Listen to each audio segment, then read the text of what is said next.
Shit, the Bible was in Arabic. So if they found, man, that's deep. People don't. That could have been really good a couple of weeks ago. No, that's gonna be good forever. That's people gotta. I mean, you gotta nail that in people's mind. Ain't no way you can't run from. You can't run from that. I'm going back and look at all these books when they was found now. We're gonna have to write that down. Mm-hmm.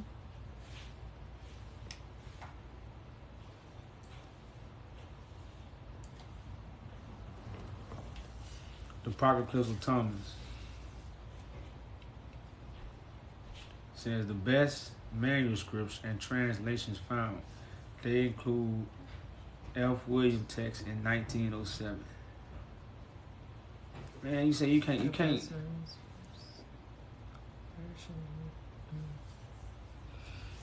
know, you just can't look over stuff like this. You can't. It's gotta be talked about, man.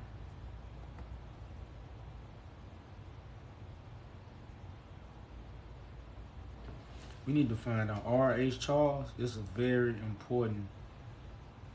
See, this is the kind of studies I was doing back then. I had been left this alone, but I pulled me back in. Because I've been on R.H. Charles. There's something about him. What's going on, y'all? Peace. Y'all know what it is, you know? I'm going to hit y'all with a little something different tonight. But it's something we done talked about, but we're going to kind of hit the nail on the head. We're going to hit the nail on the head tonight, y'all. So, man, that just shook me.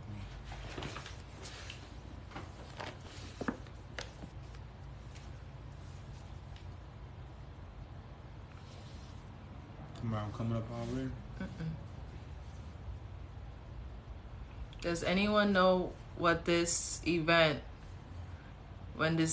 took place, or where did it take place?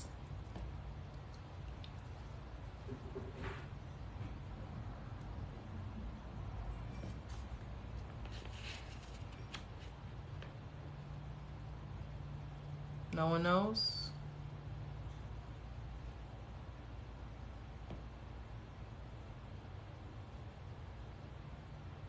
All right, Ethiopia.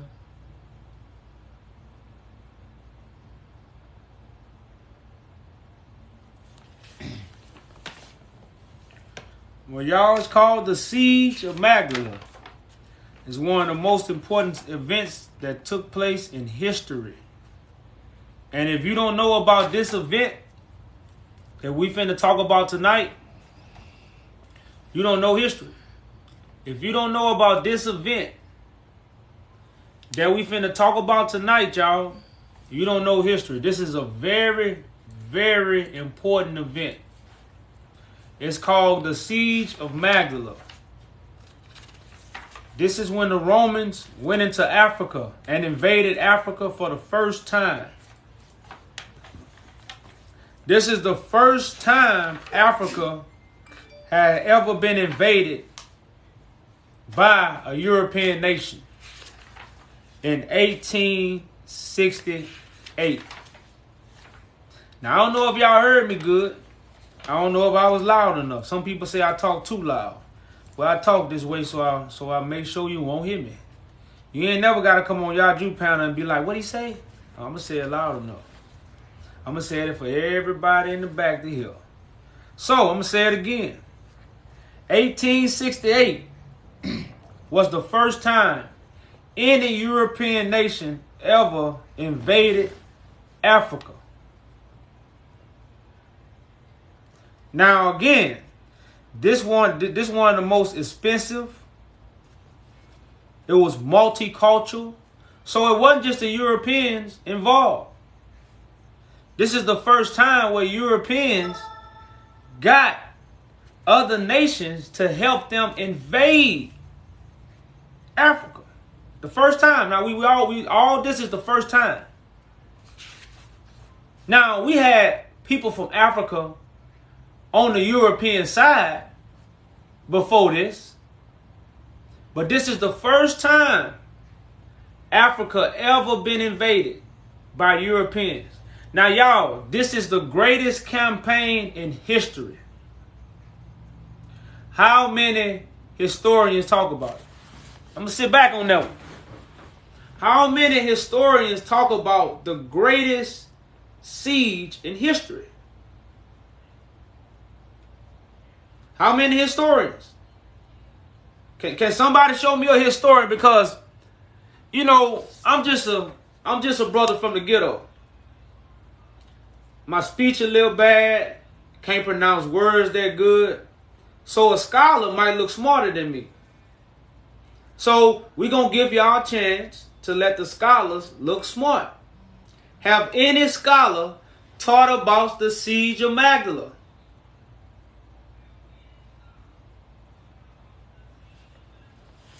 Everybody know history, right? Everybody know it went on 6 million years ago. Y'all, we was this 6 million years ago. They be saying it's strong too. We don't even know what we was in 1800s. But we know it went on 6 million years ago. 6 million years ago, y'all, we was, and we say it so strong and with so much confidence and just be lying like the devil. Like lying like the devil.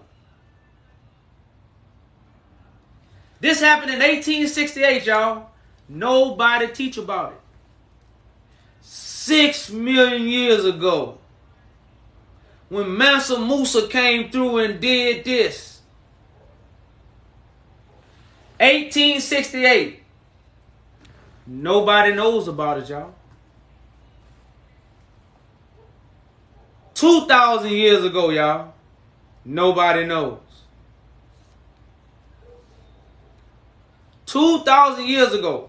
Everything that went on 2,000 years ago, y'all, I'll be the first to tell you.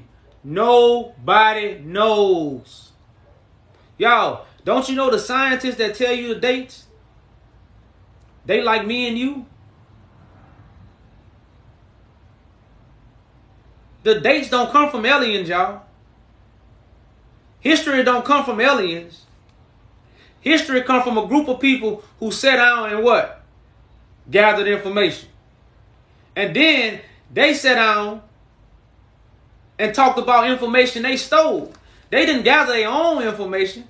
They gathered stolen information and made dates. Like, do we understand the foundation we standing on is so weak? We dealing with a class of people who stole information and then put their dates on it. And the whole world followed it. Now, y'all, this is the greatest campaign, y'all, in the history of the world. 1868. Man, 1868, it has become such a beautiful date. It's almost like a date of bittersweet. Because it happened already, I'm not really too bitter about it. But I am bitter because the things that went on. But it was such a date to find out about, to connect the dots, to bring all this to fruition, to have history, prophecy, the Bible, the people, in all one saying. We could talk about the people, we could talk about the Bible, we could talk about history, and we could talk about why we doing this. One history story.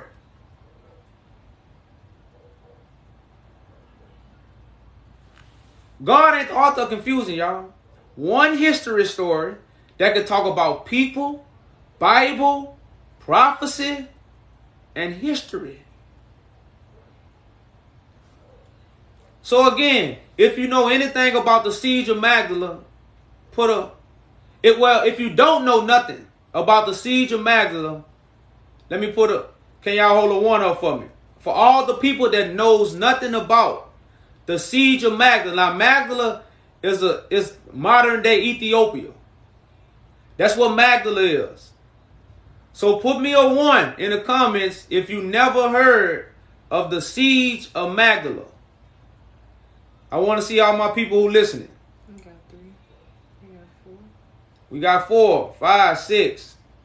Everybody put a 1 if you know nothing about the siege of Magdala. I appreciate y'all for participating. We got a lot of 1s. We got a lot of 1s, so that's good. We should have a lot of ears then. Okay. That's good. Now remember, y'all, look this up. Don't just take our word. Look this up.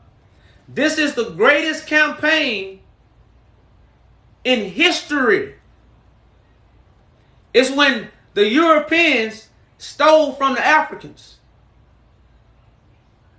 This is the time when the Europeans really stole from the Africans, y'all.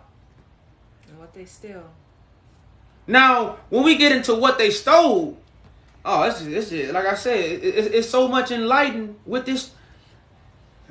Well, sometimes I hate to spill the beans, but in the flow of the conversation, I be feeling like stuff need to be said, but then I be want to hold it, but I ain't got nothing written down, so if I hold it, I might forget it. So I was going to tell them about the secret of Victoria. Okay. You know, now all this is connected to Victoria. See, all this is connected to Queen Victoria, y'all. See, this is the history of the downfall of the African people. We don't talk about it.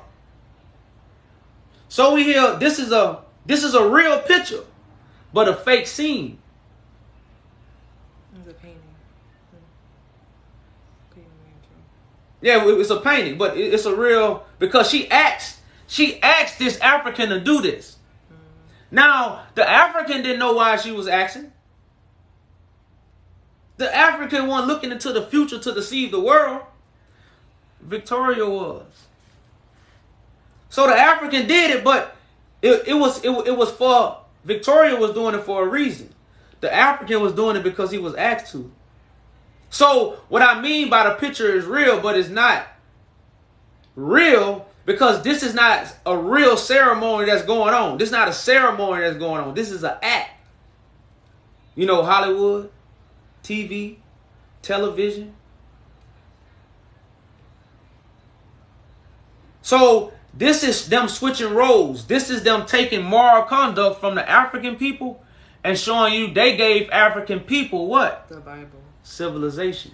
The Bible. Mm-hmm. This picture was passed all over the world. Again, this African knew nothing of what was going on. So let's go back to the siege of Magdala, y'all. Now, all this is connected to Victoria's Secret. That's why you have Victoria. If the Romans control everything, why do they have Victoria's Secret? Where does Victoria's Secret come from? Poof, out of thin air? Well, this is where Victoria's Secret come from, y'all. The secret of Victoria.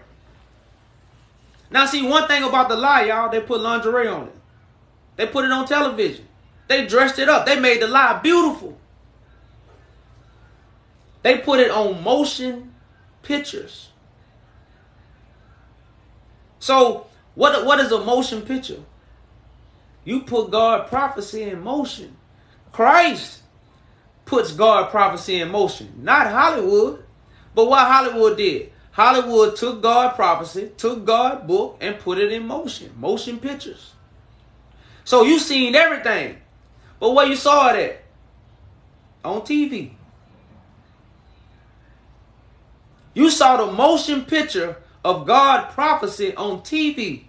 So now when God show up, what you want to see? An action figure. People want to see something on television. They tell me all the time, walk on water. Why I ain't coming from the clouds? The only time you're going to see that is on TV. You will never see a man coming from the clouds, and you will never see a man walking on water. But remember what the Roman Catholic Church did? They stole the scriptures. They put it in motion picture. They put God's scriptures in motion picture. So you seen God's word in motion. Now, y'all, Christ is the only individual to what? Put God's word in motion. So, let's get into the siege of Magdala, y'all. You got something you want to say about the siege of Magdala? No. Before we let anybody up, we got to talk about the siege of Magdala first, because, you know, people going. Now, y'all, if you want to get the book, here's the book. It's called The Siege of Magdala. I don't know if you can see it, screenshot it. This is The Siege of Magdala. This gives you more detail about what we finna talk about. Now, we are talking about the lineage of David. We are talking about the royal priesthood that the Bible say what? It's connected to. A lot of people read the Bible, they don't even know the royal priesthood is connected to. That ain't. It's because they don't know where it come from. They don't know where the scriptures come from. The Bible talk about a royal priesthood, but nobody talks about the royal priesthood. We talk about allegory names.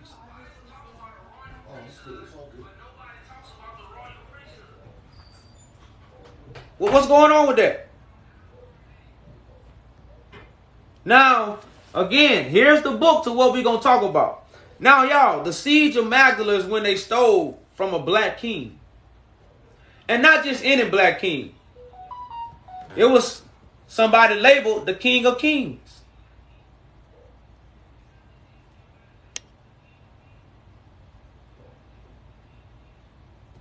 This is who they stole from, y'all. Tedros. A black king with cornrows. He was often called Robin Hood, but because before he became king, he took from the rich and gave to the poor. So when you talk about the movie Robin Hood, give thanks to the King of Kings that sat on King David's throne in East Africa. So this was an individual who rose to power based off his mighty deeds, based off his righteous deeds, based off his ability to be a visionary and restore his people back to God. So he was at war with all the surrounding brothers of the region. All the other lords, he was at war with, which was Muslims. Tedros was a Christian, but the African Christian, which is Christ. Not a Christian that go to church and put on a suit and say, Jesus coming back to save me. No. Tedros was actually had his army, his own following, as also many other men did. So when you talk about this individual, y'all, many people from all over the region was coming to bear witness to his mighty deeds. You know, so this is not just any chief. It's not any African king. It's somebody you really need to learn about, because the same prophecy that's happening now is because of this individual. How many people know who this is?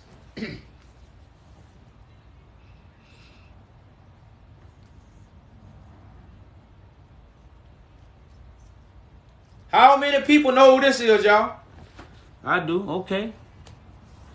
I think there's some Ethiopians in here. No, that's I know the Ethiopians know, but that ain't fair. You know, he's from Ethiopia. He looks like Yahoo. I'm glad you said that. Now he's from the lineage of David. He died in 1868. We know David, but we don't know his descendants, so we don't know David. If you don't know David's descendants, you don't know David. You just read about David. David's descendants on the earth right now. We don't know where they're at. But we know David. We know Solomon. We know Jesus. Come on, y'all. How you know somebody you don't know their kids? If you don't know the person's kids, you don't really know them. So we know, we just going off what we read. So when we deal with this individual, y'all, again, he's not just any individual because he was from the Solomonic dynasty. The Solomonic dynasty is a group of kings and priests who came in the majesty of God, or who wore the majesty of God, or who held the title as high priest. Because sometimes when you say that a lot of our kings didn't do good. So even though they was on the throne, they wasn't falling. They wasn't following the ways of God, so they didn't behold the majesty. You know, somebody like Haile Selassie. Haile Selassie sat on the seat, but Haile Selassie didn't have the true majesty. All that was given to Haile Selassie, but we ain't going to even talk about that. We talking about Tedros and the siege of Magdala. So when you deal with this individual, y'all, he's the King of Kings. He has an all gold statue in Ethiopia. How many gold statues around the world that say King of Kings and Lord of Lords?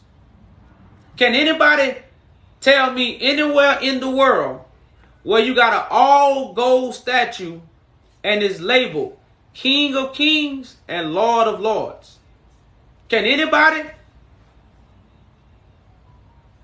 point to me in any country where there's a King of Kings and Lord of Lords in all gold? The only king I know growing up was Christ. That's the only King of Kings I ever knew about was Christ. And I didn't know about that. That's just what I heard in the wind. But now they got a statue, all gold, in Africa. How we don't know about this? And then guess what he connected to? Negus.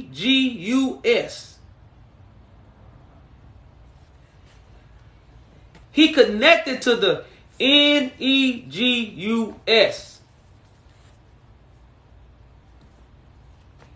Come on, y'all. How we don't know about that? That's history.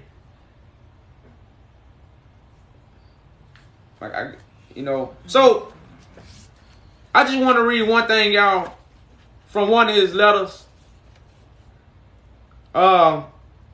This is a letter out of the book that I told y'all to go get. The siege of Magdala, when the Romans stole the biblical scrolls, gold, and many other things, y'all. So it says, he said, I am what the English would call an Abyssinia. Although really a native Amorah. And I am a chief, Astros, in my own country. And I have been for many years principal counselor of the brave Negus.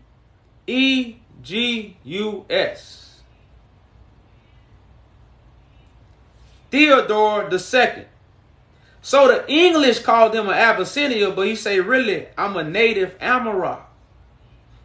So it was already showing you Africans called themselves something else, but even back then, Abyssinia is an English word. Ethiopia is an English word. So if Ethiopia wasn't colonized, it wouldn't be named Ethiopia. You know? So I just wanted y'all to understand how he started off his letter as a principal counselor for many years of the brave Negus, kings and priests. Like I say, y'all, this is just not no average history. This is the Victoria's Secret history. You know. And y'all know how them whores dress, right? They put on lingerie and walk outside. And make you what? Chase them. So what did the lie do? The lie put on a whole bunch of lingerie. And now everybody's sleeping with it. That's why Babylon was called a whore. The lie with lingerie. The lie look good, don't it? The truth look ugly. That's why many people don't know the truth is the Baphomet. That's what the truth is the Baphomet. God on the throne in the slain image. So what y'all looking at right now is God on the throne in a slain image. But guess who's looking up? The little children. It say come to God as a child. So it's the little children that's coming to God and what? Receiving the truth. Not the wise and prudent who enjoying religions, went to school and studied for God. You study for your career. You don't study for God. You know, you don't study. You won't have to study for God, y'all. You study for your career.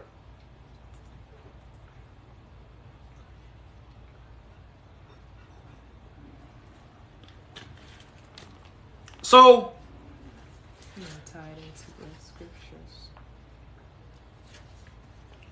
When we talk about the siege of Magdala, y'all, don't we know how many animals?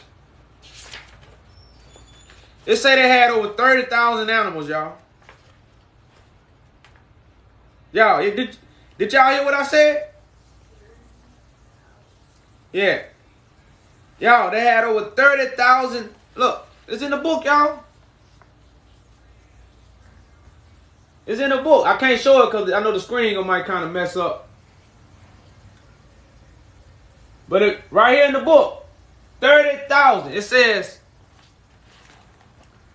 30,000 transport animals were used by the British Army to carry supplies. Yeah. 30,000? What supplies? So they had elephants from India. See when the gold y'all stole, what was Marcus Garvey talking about? When did they steal the gold? Marcus Garvey was talking about this. The gold that they stole. They stole it in 1868. So you still had men around that knew what Great Britain had done. Marcus Garvey was around in 1920. This happened in 1868. You do the math.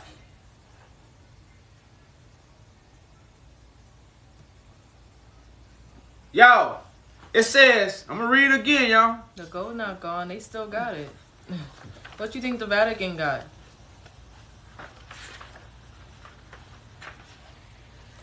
Y'all, they built railroad tracks, especially for the Magdala campaign by the British. Y'all, they building bridges for this campaign.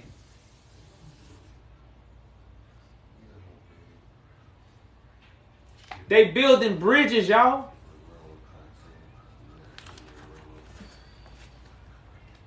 I'm gonna read it again for y'all though, y'all. I know y'all don't hear me. But bless those who do. It says 30,000 transport animals were used by the British Army to carry supplies. Y'all know how many 30,000 animals? Now say it wasn't 30,000. That's just, well, shit. Guess what? If you're saying it's 30, you know it was a large number. So we got to understand, y'all, why was we never taught about this? But you know where they teach this at? Harvard. They teach it at Harvard in higher learning. So the thing about what we don't understand, y'all, this is when the Bible was taken from Africa. They try to tell us the Bible came so long ago. The Bible was just stolen from Africa. Now, when they stole the Bible, they stole scrolls. They didn't. When they came to Africa, they didn't take books.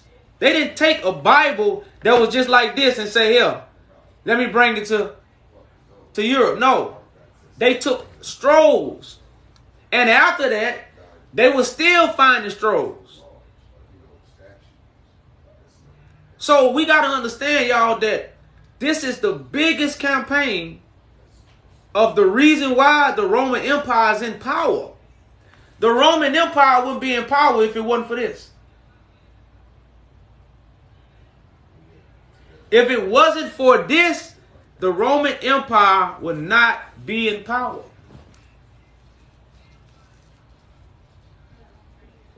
No. Like this ain't y'all. This is some serious information.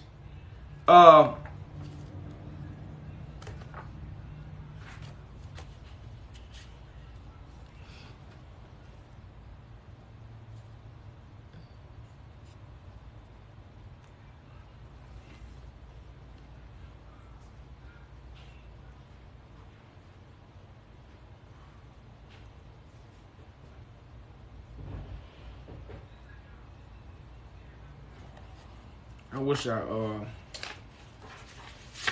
and this book also talk about how Tedros had traders. The King of Kings had his own kind trading on him for guns because the European came in and built the city before they even invaded Ethiopia, which was called Magdala. They came in about a few months before they even invaded, and they built the city. How can you build railroad tracks back then in 2 days? No, it took a few months to build railroad tracks back then. So they like I say, y'all don't understand what kind of campaign this was. Y'all, that's why I say, when we really start get taught true history, we're not gonna go back 2,000 years ago, y'all. If you think the Romans been ruling for 2,000 years, you ain't woke. You know nothing about history. Yeah, Africa was just taken over in the 1900s. Africa ain't been just taken over like they just, no, we was running Africa up until the 1900s. The black people didn't publish it. It was the Romans that published it. They stole it from Africa. We didn't publish it. And that's what we gotta, y'all. Don't we know the Quran? The Quran manuscripts was found in 1972. Now, you see, I was watching that video about Muhammad just now. About Muhammad was given the Arabic Quran and he couldn't read it. I mean, Elijah Muhammad was given the Arabic Quran and he couldn't read it. But, see, he tried to say, then he gave him an English and Arabic version. Why would he give him an Arabic version if he knew he didn't speak Arabic? Why he didn't give him the English version? Because it wasn't one. See what I'm saying? So he gave him 104 books to study. This is what he said. He said, Fraud Muhammad gave him 104 books to study. So, y'all, this blew my mind. The Quran was just found in 1972. Go look it up. Look it up.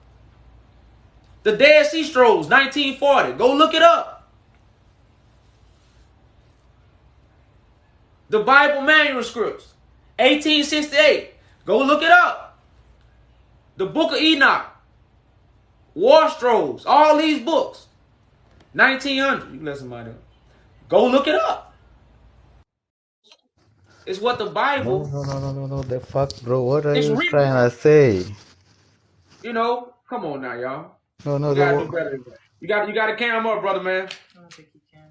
No, I can't. But you're doing too much. You know, you're doing too much, bro. I've been hearing. Hold on, brother. We got a zero tolerance. If you can't carry up. Okay, I'm sorry. Speak. Okay. It's good.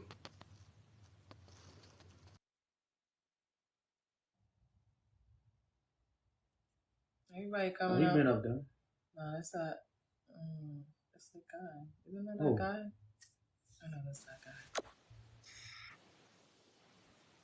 You gotta turn your camera on.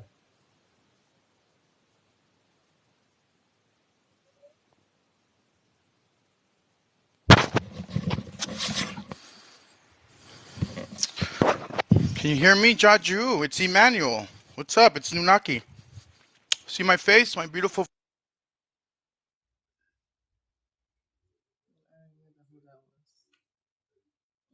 I already know who that was.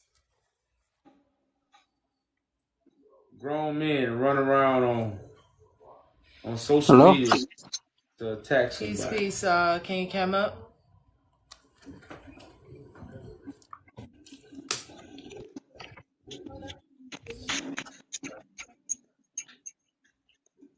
Part of the Quran was found in 1970. What that? Man, y'all, that's crazy, y'all. The Quran was founded in 1972, y'all. That's. And fraud Muhammad. Now, fraud Muhammad supposed to be Christ. What's going on, man? You got to cam up to speak. He left. So, y'all, again, this is the greatest campaign in history. Nobody teaches about it. No historian teach about the siege of Magdala. Why? Ashe. Peace. What's going on, brother? Peace. Good night.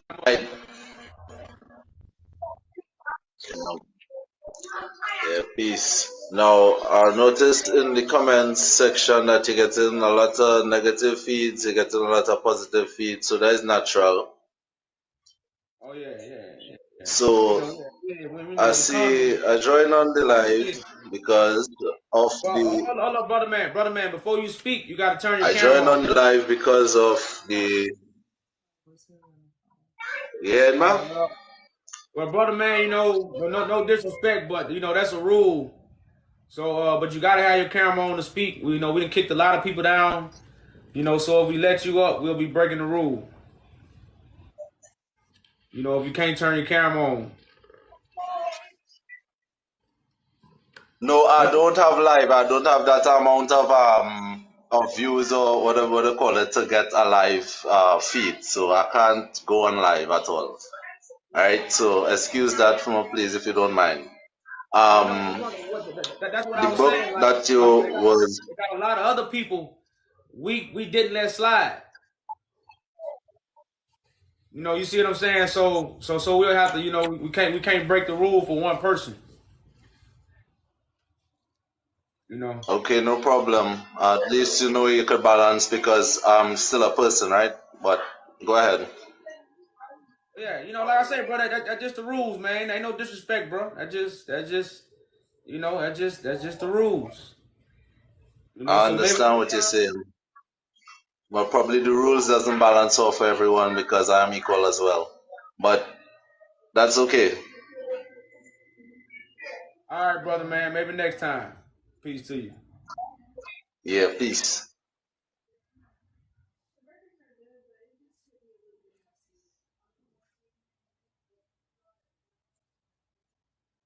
He's a little brother. That's the brother from. I don't know. I don't know who these people are. That's probably not though.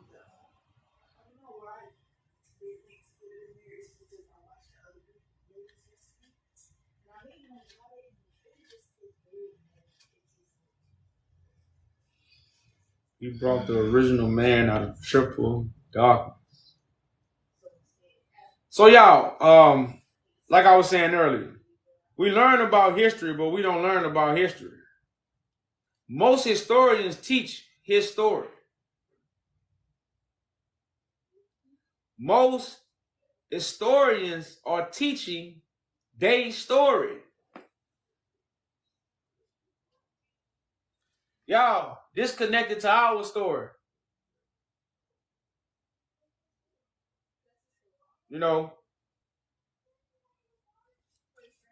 What about the Ethiopian Bible? Yeah, we're not talking about the Ethiopian Bible right now. The Ethiopian Bible is just a collection of better books. That's what a Bible is, a collection of books. But y'all, you really need to go learn about the siege of Magdala, y'all. Go learn about the siege of Magdala. How you gonna say fraud then the Quran? How you gonna say fraud then the Quran? Yeah, like I said, we not. But y'all, like I said, man, this campaign that went on, y'all, and again, Africa did not publish the Bible. In Africa, the Bible was in scrolls. And in Africa, they wasn't passing the scrolls out. They wasn't in Africa making copies of the Bible, of the scrolls, and passing them out to people to say, read and find God. The people who stole the scrolls did these things. The scrolls was not meant to be passed out. Should I say that again? The siege of Magdala. Screenshot the book. I don't know how to let it focus. Screenshot it. But the scrolls was not meant to be passed out. The scrolls was not meant to be passed out, y'all. The Romans stole the scrolls, translated them, then withheld certain scrolls and gave you what they wanted you to have. And then they gave you something you wasn't supposed to have. Because if the scrolls come from Africa, right? But Africa didn't publish it to pass it out, that should tell you something right there. That should tell you something. So on the point of them passing these books out, they know you wasn't going to receive the truth. But if they psychological made you think because you got the book, you got the truth, then they can hide the truth from you. When people read the Bible, they think they connecting themselves to the truth. The Bible tell you itself. It's sealed, it's locked, and the Bible tell you where to go get the truth from. But remember, psychological, we got to understand the psychological effect. Because if the Bible, what I got it for? That's called, how would I say, a universal understanding. If I got something that's supposed to be precious, then they must have something precious in it. When in actuality, it's really nothing precious in the Bible. It's coded. It's sealed. You can't even interpret it. The Bible says no private interpretations. So how can I read it and interpret it? I can't. It say no private. So when I'm at home reading the Bible, on side of my bed like most people do, in my private room, I can't put my private interpretation on it. You see what I'm saying? See, I can't put my private interpretation on the Bible. So why would I read it? Come on, y'all. Let's talk to me. So when I say these things, y'all, I know many people might try to say I'm crazy, but as it's written, let those with ears, let those who have ears hear. This is information you can look up yourself.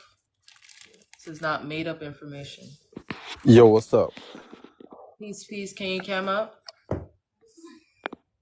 My camera? Correct. It's dark here though. That's okay. You gotta turn some light on then, brother, man. Bro, you're not gonna see me, bro.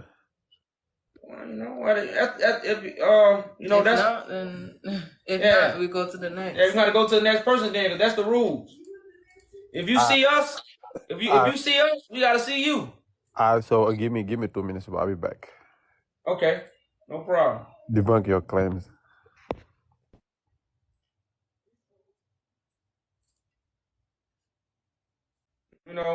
So y'all, when they passed this book out, again, they knew this book was sealed. They knew this book is not going to be understood by nobody but Christ. Why you think when we read the Bible, we got to read it so many times? If God is the author of confusion, right? But how many people ever got confused when they read the Bible?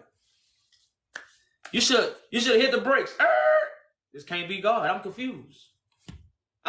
This can't be God. Shit, God ain't did nothing wrong, and I'm confused as hell right now. Because I'm reading this book, God, and I don't understand. I done read it 3 times, God, and I don't understand. Well, did you ever ask God, who gave me this book? God didn't give you the Bible. I know it might sound crazy, but guess what? God did not give you the Bible. The Bible told you who God gonna give you. God gonna give you Christ. God gonna give you an angel. God gonna give you a messenger. And the Bible never says God gonna give you the Bible. And the Bible that made people mad at God. That's how you know we ain't supposed to have it. You know how many people mad at God right now because of the Bible? I talk to them every day for years. They pissed off at God because they read a book. That's why the book say the letter kills, y'all. The letter kills. You know, so these are the questions, y'all, that we really have to, I know they might be striking. It might hurt, but the truth hurts. So God ain't give us the Bible. The Bible is a sealed book. None of us don't understand it, and it's meant to be fulfilled. The Bible is meant to be fulfilled. The Bible is not meant to be read and taught. Some people think the Bible is meant to be read and taught. The Bible is not meant to be read and taught. If the Bible has so much truth, the world wouldn't be in so much darkness. Oh no, I promise you don't understand the Bible. I promise you, you don't understand the Bible. You know. What up, man? What's going on? You got a cam up. You got a cam up. Hold on. I'm at work. I'm wondering if you understand the Bible. The Bible is only understood by the ones that fulfill it. You know, you cannot read the Bible and understand it. It's impossible. The Bible is a script that's meant to be fulfilled. So when you study the Bible, you're not studying the right word. Because the word comes from Did Christ. you hear my pop? Hold on, I just muted you. Ask him back. I'm finna unmute you. I muted you right quick because you asked him back. How you?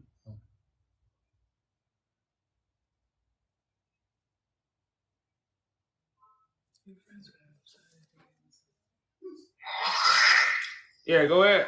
What's going on? So, I know you saying that basically God gonna send you Christ, but don't your vessels supposed to be clean? Like, because I know in the Levitical priesthood, you know, they say don't have vein markings or carvings on yourself, especially for the dead and all that type of stuff. But you got tattoos, so how can the spirit dwell in the body or a vessel that has, you know what I'm saying, carvings? It's supposed to be the image, be Christ for the people. The markings and carvings is the mind frame. That right now, you got a dead man information that you mark with. Right now, you are marked with dead man information. Because where your information come about God? It come from dead men, right? Now, the priest supposed to get it from the living God, right? Everybody want to laugh when the truth get told. So right now, I want to ask you, what are you marked with? Where does your information come from? You didn't answer the question. What? Hold up. Listen. Hold up, brother man. I answered your question. I say it's talking about the mark of the beast. Listen, the marking is of the mind. It's not the marking of the flesh. So I answered your question. It's not the tattoos that you talking about. Because. But you. How can people follow you? Listen. When you have, again, images and markers on your body that's not pertaining to what a naive person that's really trying to believe and follow your cause.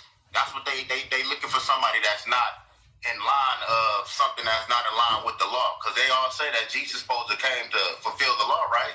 You That's out of what bounds by you having not tattoos look. on You your looking body. for How can the that? spirit be in the vessel?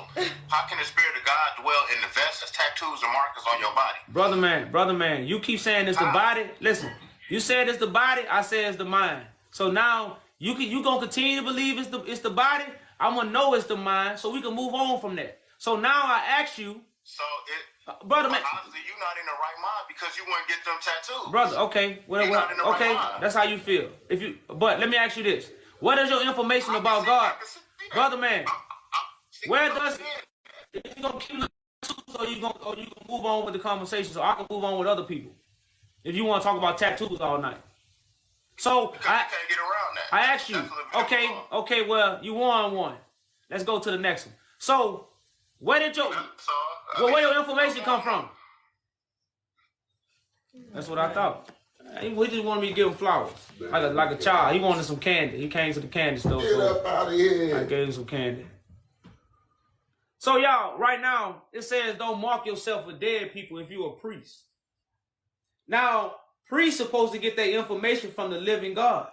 You're supposed to have the marking of God on your forehead. It say God's name gonna be on their forehead. God gonna mark them. Now, how God gonna mark your forehead? With a tattoo? Or you gonna have God tattooed on your forehead? You know, they say Christ gonna have a name written on his thigh. He gonna have I'd have a brother tell me, man, show me your thigh. Show me your thigh. You supposed to have a tattoo right here. But I got tattoos. You know, a priest is never supposed to mark themselves with dead people because what? God is going to mark you with the living God, with a living vessel that God chooses. So you're a priest. You're supposed to be marked with that information. That's the tat. You know, now again, I got tattoos when I was a young man. I ain't get tattoos after the spirit descended upon me, and tattoos ain't evil. You know, but you don't follow customs of another nation as a priest. A lot of these tattoos I probably wouldn't have got. You know, one or two, but it don't have nothing to do with evil and good. Tattoos have nothing to do with evil and good. Yeah, bro, what's up? What's going on? Peace. You said the Romans stole the scripture, right? Correct. So you know the Bible was written. The Bible, the New Testament, was written by the Romans. No. Well, brother man, the New Testament is a rewrite of the Old. So it was written by Greeks, which is multiple people. The Greek was Roman. The Roman was Greek, you know that? But you got to understand, but the Greeks are enlightened men that was in Rome.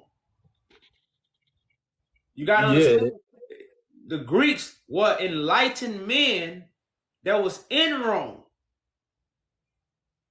What you mean by Rome? Europe. The Roman Empire or the Rome in Italy? No. What Rome you talk about? The Roman Empire or the Rome in Italy? The Roman Empire, brother, is Rome. Yeah, I'm just trying to make sure, bro. I'm just trying. Yeah, they the same thing. So, do you know that Paul, who write like 75% of the New Testament, he's a Roman? But why is Paul called Saul? He's a Roman, bro. Hold up. I just want to know, where was Saul? That in was the his Old ex Testament, name. right? Saul was another dude in the Old Testament. No, I'm just saying Saul was in the Old Testament, right? Yeah. Why was he also in the New Testament? So his name is not Paul. It's not Saul. It's Paul because he's a Roman. But brother, but Saul in the New Testament? Paul's name was changed from Saul to Paul. So why is Saul in the Old and the New? He's trying to fit himself in Jewish culture. That's why he's trying to say, I changed my name. That's what he did, bro.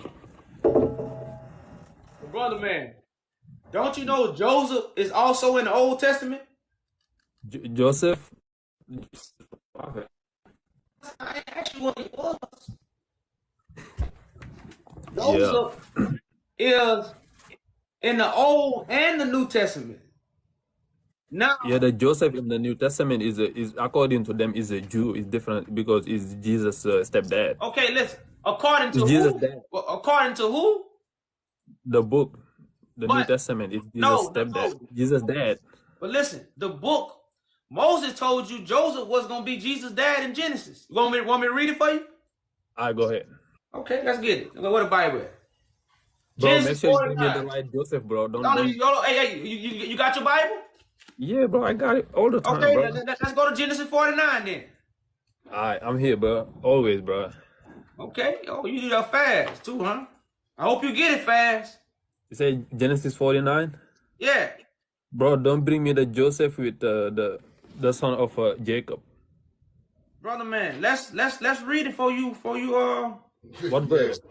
for you run from it, brother. Okay, what verse? Let's go to 22. I bet I got you, bro. How you put him big on the screen? Cause he put it on the screen. Yeah, we gonna make you big. We put it on the screen. How do I do? Yeah. Okay, before we let's put the whole chapter, right? You will see this one talk about Jacob, and Joseph is Jacob's son, bro. Hold on, brother man. Let's go to the scripture, brother. What verse? What verse? Say the verse again. 49 and 22. Oh, here. I hear. Now we're gonna read all the way down to 26. Oh, So that's why I say. So we got to find out why Joseph is called Jesus' daddy or stepdaddy, whatever you want to call it. But we finna find out. according to the book, he's his real dad. So Joseph is a Brother man, we gonna read. Pull up the whole verse for us. I got it here, bro. And you want NIV? Do it. Yeah. Just pull up the whole verse for us, brother man. Pull up. Let me Joseph. go to Hub. Just pull up Genesis 49, and we're gonna start at verse 22. All right. We're gonna read down to 26.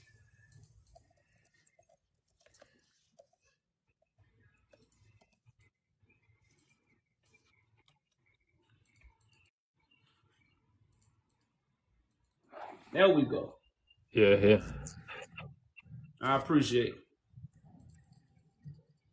So it says, Yeah.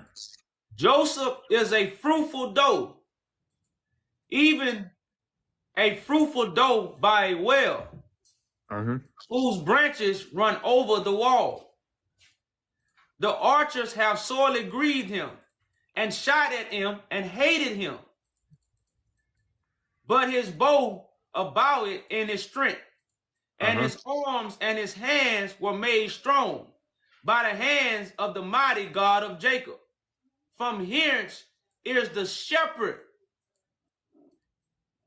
the stone of Israel. Now, who is the shepherd and the stone of Israel, brother? All right, bro. Let's talk about Hold up, brother man. Before we jump, let's finish, and I just ask you a short question. Who is the shepherd and stone of Israel in your eyes? I don't know. Tell me. Oh well, I'm gonna keep reading if you don't know. Let's go. I'm gonna keep reading. It say, even by the God of thy father who shall help thee, and by the Almighty who shall bless thee with the blessings of heaven, above the blessings of the deep that lie under, the blessings of the breast and the womb. The blessings of thy fathers have prevailed above the blessing of thy progenitors. Yeah. So Unto the the stone. uttermost bound of the everlasting hills. They shall be on the head of Joseph, and on the crown of the head of him that was separated from his brethren. Yeah, bro. So right now, I think Peter said it was a precious stone in the midst of Israel, right? You know about that verse? That precious cornerstone? According to the Bible, God is the rock. Brother man, we talking about the precious cornerstone. Is it this? Who is the precious cornerstone? You say you trying to say that it's Jesus, right? I'm trying. I'm asking you. I'm not trying to say nothing. No, I don't know. I don't know. Oh, well, the Bible tell you Uh, the stone is Jesus. the stone is Jesus, right? So you want to know who's this Joseph? What? No, I'm showing you why Joseph is considered Christ's father, because this is the prophecy that Moses prophesies about Joseph. So when you read the New Testament, and this might go over your head, the New Testament is a rewrite of Moses' teachings about Joseph. So do you know how many generations is between this Joseph and Jesus? Brother, these are prophecies. These are Joseph what's gonna come in the last days, brother. This is a Bro, prophecy. this is Hold up. Jacob bless his sons, bro. This is Joseph, the son of Jacob. I don't know what you're Okay. talking about. The Bible is Let's go to false. let's go to 49 and 1 so we can understand the chapter. Yeah. So 49 this and 1. Joseph is the Okay. It says, I'm in 49 and 1. It says, and Jacob called unto his sons and said, gather yourselves together, that I may tell you that which shall befall you in the last days. So when Genesis chapter 49 gonna happen? the last day, right? Say it again. You say the last day, right? Okay, That's what so you said. so when I read about this Joseph, I can't count no generations, because Joseph, this talking about the Joseph in the last days. This not talking about Joseph in the past. This is a failed prophecy then, because this Joseph was at the time of Jacob. He was with his dad. Brother man, okay, let me read it again. Bro. And Jacob, but brother, you ever read Jeremiah? You got Jacob's trouble? Nah. See, brother man, right now I'm kind of talking over your head because you think you know. I'm telling you things you need to know so you can know. No, you just tell me the argument that I know. Brother, the Bible is a prophecy. The Bible is not a historical book. It's a prophecy. It is though. About It is. what's It going is. to happen in the last days. So that's why we in Genesis, brother. Why is Moses, who wrote Genesis, talking about the last days? Bro. Jacob didn't write Genesis. Moses, which is a prophet, wrote Genesis. Moses was prophesizing. So Moses wasn't talking about a historian, Joseph. So you think It's not a historian, Jacob. okay, so you're saying that Jacob was talking to the Joseph, the husband of Mary. That's what you're saying. No, brother, no. The marriage of the lamb. That's the topic, bro. Let's get back to the topic. Hey, brother, I can't get back to the topic because you can't keep up with the conversation. No, like let's get back to the topic because you say the Romans installed the Bible, so they didn't. It's their book. They wrote it. They didn't write it. They stole it and gave you the Bible. You want me to It prove wasn't you that why it scrolls. was written by the people, the white people? You want me to show you? Brother, the Bible was translated. That's how we know it wasn't written by white people. They wouldn't have to translate. Go to the book of Acts 13:1. You're laughing. I think you know that. No, we laughing because you don't. You picking Just out scripture that go you don't there understand. and go there, and I will show you something that you don't think. This book is kind of racist, but it's okay. Yeah, 13:1. We done. So after this, we're going to have to let somebody else up, brother. But go ahead. Yeah, I'm leaving. Yeah. Okay, can you read that verse, bro? 13:1. Yeah. It say, now there were in the church, there was Antioch, certain prophets and teachers, as Barnabas and Simeon, that was called Niger. And do you know Lucifer. what that Niger mean? Do I know what it means? Yeah. All right, enlighten me. You say what? I say no. Tell me. This means black people. You want me to prove it? Okay, I believe you. Now Like what? this Now it means black people. Now what? I because believe it. it was a racist book, and they refer black people as the N word. Well, the N word, Negus, represents king and priest. King and priest, what it actually come from. So the Okay, Bible but actually come from Negus. let me show you, bro. Let me show you. A nigger means mean in the Bible. Can you also, after you do that, can you look up what Negus is? Oh yeah, I will. Yeah, you see that? It means black and refer to African descendants. This talk about Yeah, me, we bro. know that. Yeah, we know that. Yeah, we got that. So go to the See Negus. that? So this We book is got from the racist people. And what? Okay. type in Negus. Negus. Negus. In the Bible. Is a noun delivered Ethiopian, Can Semitic. you go a little bit out? We can't really see the whole screen. There we go. Is it this? Yes. So this talk about king and empire, but this is two different words though. But they refer Simon as a nigger. That's crazy. That's why I can take this book. It's not from God. You're right. The book ain't from God. I am. But the book is from the Romans, bro. That's why you need to understand, bro. The book is not from the Romans. Brother. That's why They, it the, was racist, brother, the bro. They mentioned Ethiopian, the brother. N-word, The bro. Ethiopian Bible, brother. The Ethiopian Bible, the book of Enoch, the Romans didn't have. It was discovered in the 1900s. This is an Ethiopian book.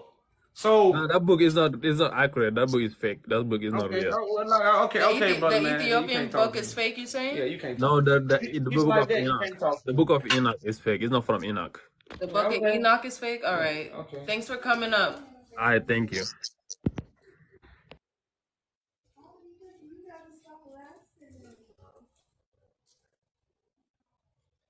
He said the story about Jacob was a prophecy, but then he denied it. Then he went straight back to ancient Jacob.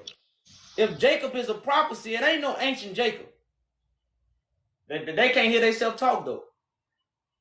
Peace, peace. Looks like you can't cam up, Don.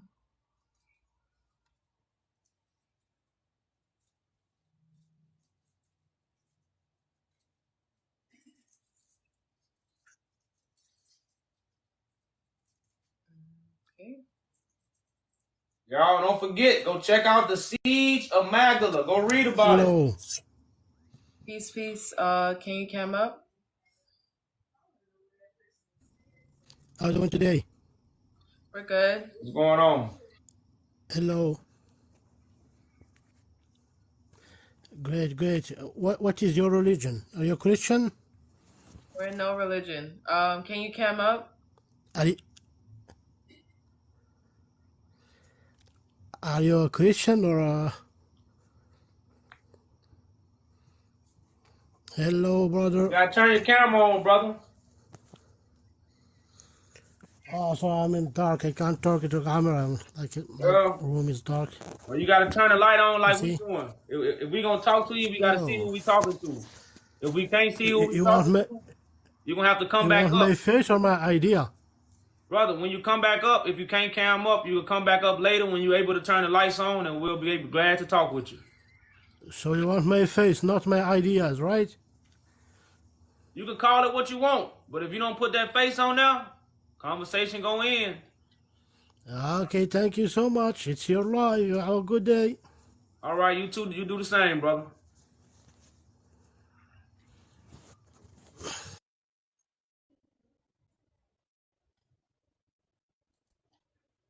So yeah, go learn about the siege of Magdala, y'all. This is when the biblical manuscripts was taken, artifacts, gold, historical things. Like, y'all, this is the greatest campaign in history. Hidden Colors ain't even teach us about it. I'm mad at Hidden Colors. How did Hidden Colors miss this? How they missed it? They didn't know? They say that was the greatest scholars we got. The greatest scholars, we got. Mr. Greatest Story, we got. This is the greatest story we got, y'all. And it ain't that old. That's the cold part about it. You know how somebody say give you chills? When you find out how old it is, you might go get a jacket.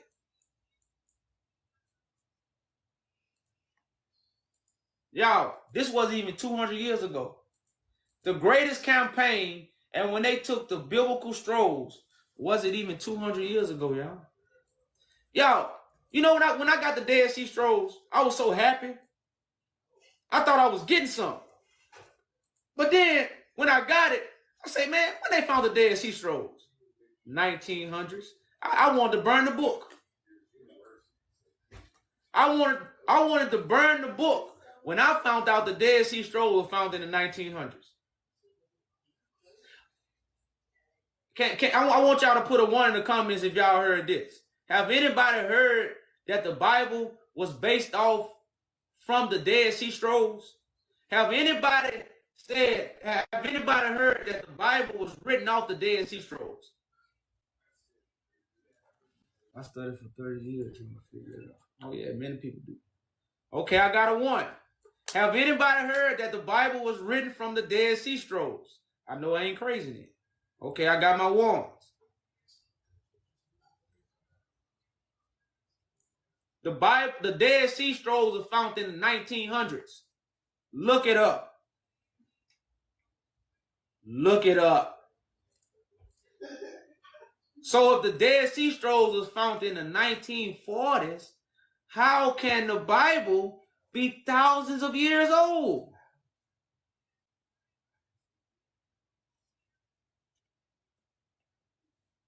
Like I told y'all, Marvin say y'all, it's time for us to talk about it. It ain't time to argue about it. It's time to talk about it. There you go, 1942 in the cave. That's when they found what? Hello. What's going on, brother? You got to turn your camera on and turn some light on. Alright, okay. I wanted to ask a question. Once you turn your camera on. If you can't turn your camera on, brother, you can't. You got zero tolerance, man. Those the rules. So maybe if you catch us at a different time, you'll be able to come up and talk with us. So right now, y'all, the Dead Sea Scrolls was found in the 1940s. The Book of Enoch found in the 1900s. Or the Book of Enoch might have been found in the late 1800s. The late 1800s, everything was found in the 18 and 1900s, y'all. All the books we got was taken from and everything they found was in scrolls. Everything they found, they didn't find copies. Again, we was not in Africa making copies of the holy writings. We didn't make copies. The people who stole it, translated it, they didn't make copies of the original. That's another important thing. The original didn't get copied. The original got translated. And the translations got copied and passed out to the world. It's called watered down information. So what Christ doing? Walking the earth, fishing for men and women. To pull them out of what? The watered down information. We know it's watered down. They didn't make copies of the original. They made copies of what they translated and then withheld certain things they translated. We just gonna give them this. We ain't gonna give them this. We gonna give them this. That ain't watered down. So you don't need a boat right now? Oh, we need a boat. And if you was drowning, you gonna be worried about who driving the boat? What you gonna do? Man, let me get in. But you know what people doing right now? We so ignorant. We like wild animals. You ever seen somebody, set a bear trap and then catch an animal that they ain't want? So they go try to get the animal out the bear trap.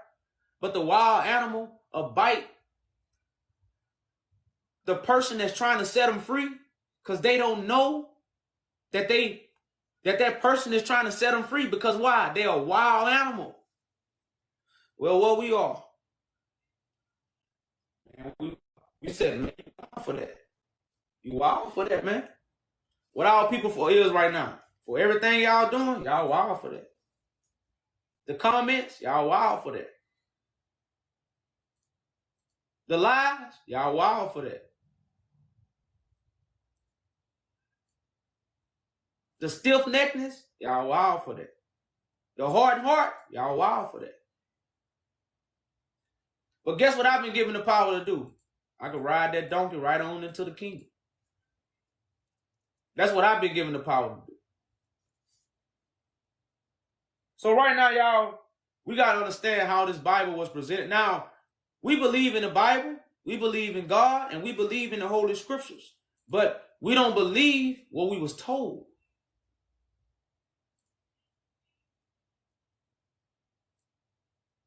Because the only person you're supposed to listen to, according to the holy books, is Christ.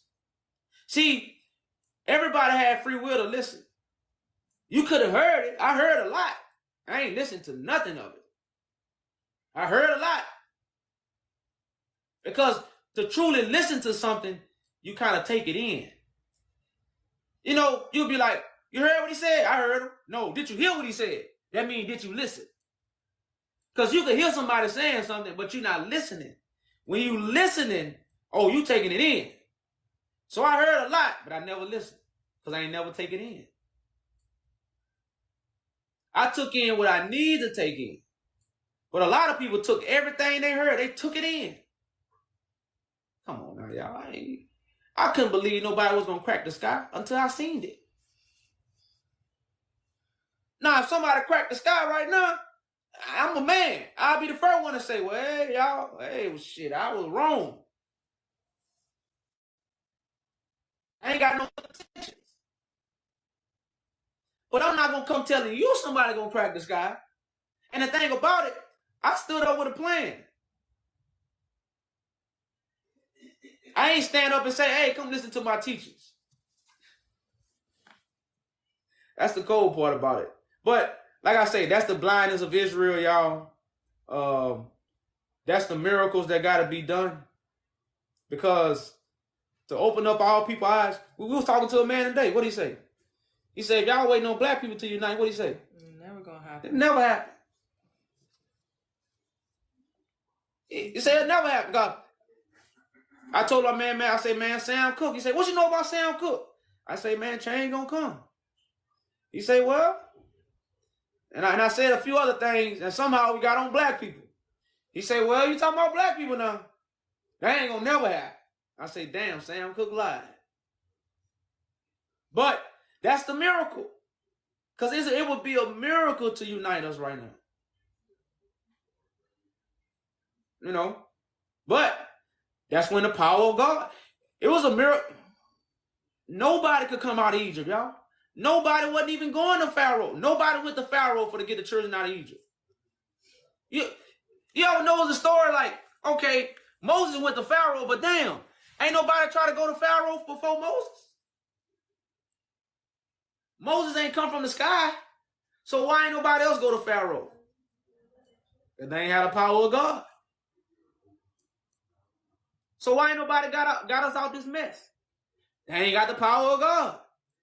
They got the power of man to start organizations, stand behind a book, put on a good suit that man make, speak good and well with man-made words.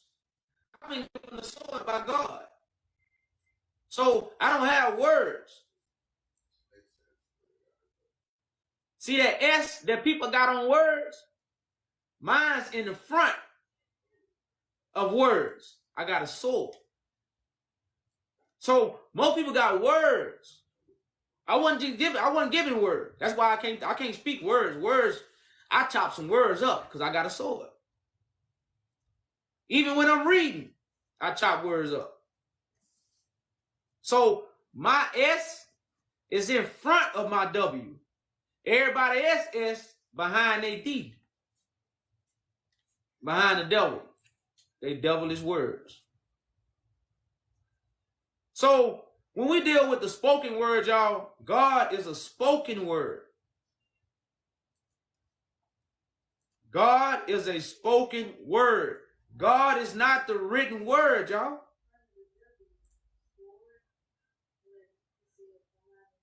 If you think God is a written word, we'll all have God. If God was a written word, we'll all have God. Y'all, I don't know how many times, the Bible is the will of God. The Bible is not the word. The Bible tells us what God will do. The Bible tells us what God will do. The Bible don't get you to God. That's why the Bible tell you to go through the Son. The Bible don't tell you go through the Bible. Show me a verse where the Bible say go through the Bible to get to God. Show me any book where it say read the book and you find God. That is, the holy book's not even for that. But the people have stolen the books and made you think when you got the book, you got God. You don't have, when you got the Bible, you don't have God, y'all. The world, they done printed so many copies. Shit, the world be, the streets will be golden right now.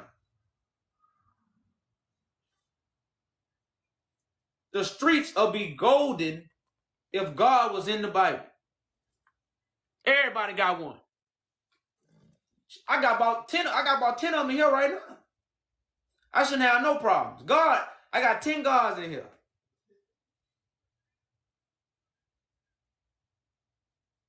These are the things, y'all, we got to let go. It caused us to have gangrene. You want to let him know? I don't think he can cam up. If you can't cam up, y'all, we're not trying to hurt feelings, but again, if you can't cam up, we have zero tolerance. You got to be able to show your face to speak. Good afternoon, good morning. How's it, guys? We good, brother man.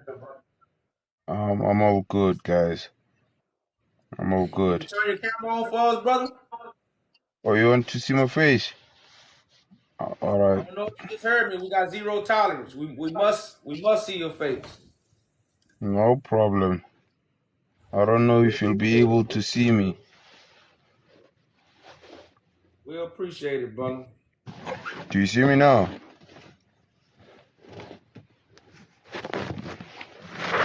Really? But yeah, that's better though. Go ahead. Yeah. I just wanted to find out what you're on about. Say it again. What are you on about? What on what? What is the topic about? Yeah, because I see some, the Romans stole the holy scriptures and stuff. Yeah, they stole it from East Africa, Ethiopia, Magdala, Abyssinia, whatever name. Yeah, Abyssinia. Mm-hmm. And basically, for what I know is that, with the scriptures that we currently have right now, they are not full as they used to be, because there were 66 books, 77 books, and some of the New Testament, in terms of the 27 books that were written, 15 books were written out of Paul, of somebody who didn't meet Jesus in flesh. Well, So what if I told you the whole book was a foreshadow of what was gonna happen in the last days? The whole entire book. The whole entire book. And the people that stole it, they changed time by putting false dates. Because Wow. they stole the Bible, when they stole the writings, they was all in scrolls. None of the scrolls had, Yeah. they translated and added dates. Now, I oh, sorry. Yeah, continue. Sorry, my bad. so I was going to say in the book of Daniel, Daniel talk about the kingdom of Babylon changing time and laws. You Oh, know, so that's a very big, you know, foundation to stand on when you read the scripture, because most people don't. They follow the fake time that they have been given by the people who stole the scriptures. yeah. I think I get it. But then, I think maybe we should start off by going back to the drawing board so that we can maybe have a common understanding, since we're living in a common era, not like in a BC era, which is before Christ. So, in a way, I would like to start off in terms of, I don't know if I have the right to ask you all in terms of your belief, and then I'll let you know of my own belief. What do you want to know? My belief first. Well, I really don't have a belief. I'm more in the knowing, you know. So I know that the Christ story is for the last days. The new covenant was for the last days. The New Testament is just a foreshadow of what's happening right now. So I'm not in no religion. I'm against all religions. I'm against all doctrines, because all doctrines is based on the false timeline. And the scriptures is for the last days, because I can go in Genesis and read about the last days. You know, so these are prophetic writings. That's why they holy scriptures. They not just a book you open up and read and say this mean this and this mean that. You know, these are holy writings about visions that was going to happen Yeah. at God's timing. You know, and what has been done, they have twisted this. You know, all this information with false dates. You know, so that's my standpoint, and these are the things that I know. You know, I don't really believe these things. You know, so that's why I say I don't have a belief. Uh, Going back to your statement, right? So, in a way, in terms of the lineage of being changed and all of that, I could go with that. That shows a kind of contradiction, and it shows that there's an era which makes the superior, who is to be believed as a God, Allah, Elohim, Yahweh, making mistakes, and where else we are expecting a certain being like that to be perfect, especially when it even comes to his words. He has to be perfect in his essence. So if ever, for example, when the reign, or if I'm not mistaken, it was the son of Solomon or whoever of in Isaiah, somewhere somehow when he took reign, he was 42, and then yet on the other hand, he was 22 years. So you see such things in between the two eras. Which one would you believe? Was it 22 or was it 42 when he took over? Well, by both being the two, it wouldn't really matter as long as it's the same individual that took over. Now his age, because right now I could have took over at 30. Some people see me when I'm 37. So they might get confused and say, "Oh, he did it when he was 37." So, you know, like age, like I'm able to understand man gonna always make mistakes. And I know God don't pick up a pen because God is spirit. So even when I Yeah, deal with that's writing, I'm not gonna look for the perfection.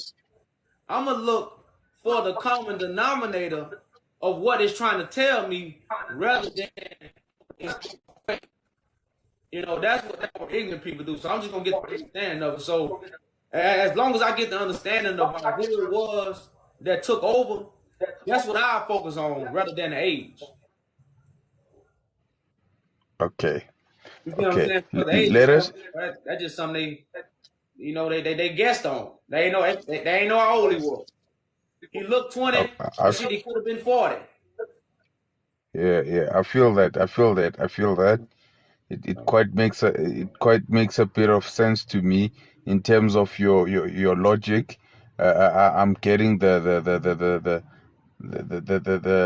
way forward on how you getting it into your own perspective. But then all right, let me just set things straight. On my side, personally, I am a Muslim. Okay. I'm proudly a Muslim, right? And according to your statement, when you said to me, you don't believe, am I right or am I wrong? Please, you'll correct me or if I'm wrong there. Okay. You said you I don't believe in believe. God. I don't believe in religion. Wow. Yeah. Wow. That's why, like, even the Quran, they say believe in God. Are you familiar with the Quran?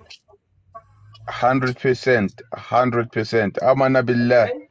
Okay. So how many times does the Quran say believe in God in the last day? In the last days, Yeah. How many times does the Quran say believe in God and the last day? to be honest, I won't give you a precise answer, but then there's so many times and there's so many verses that I know of that I've memorized that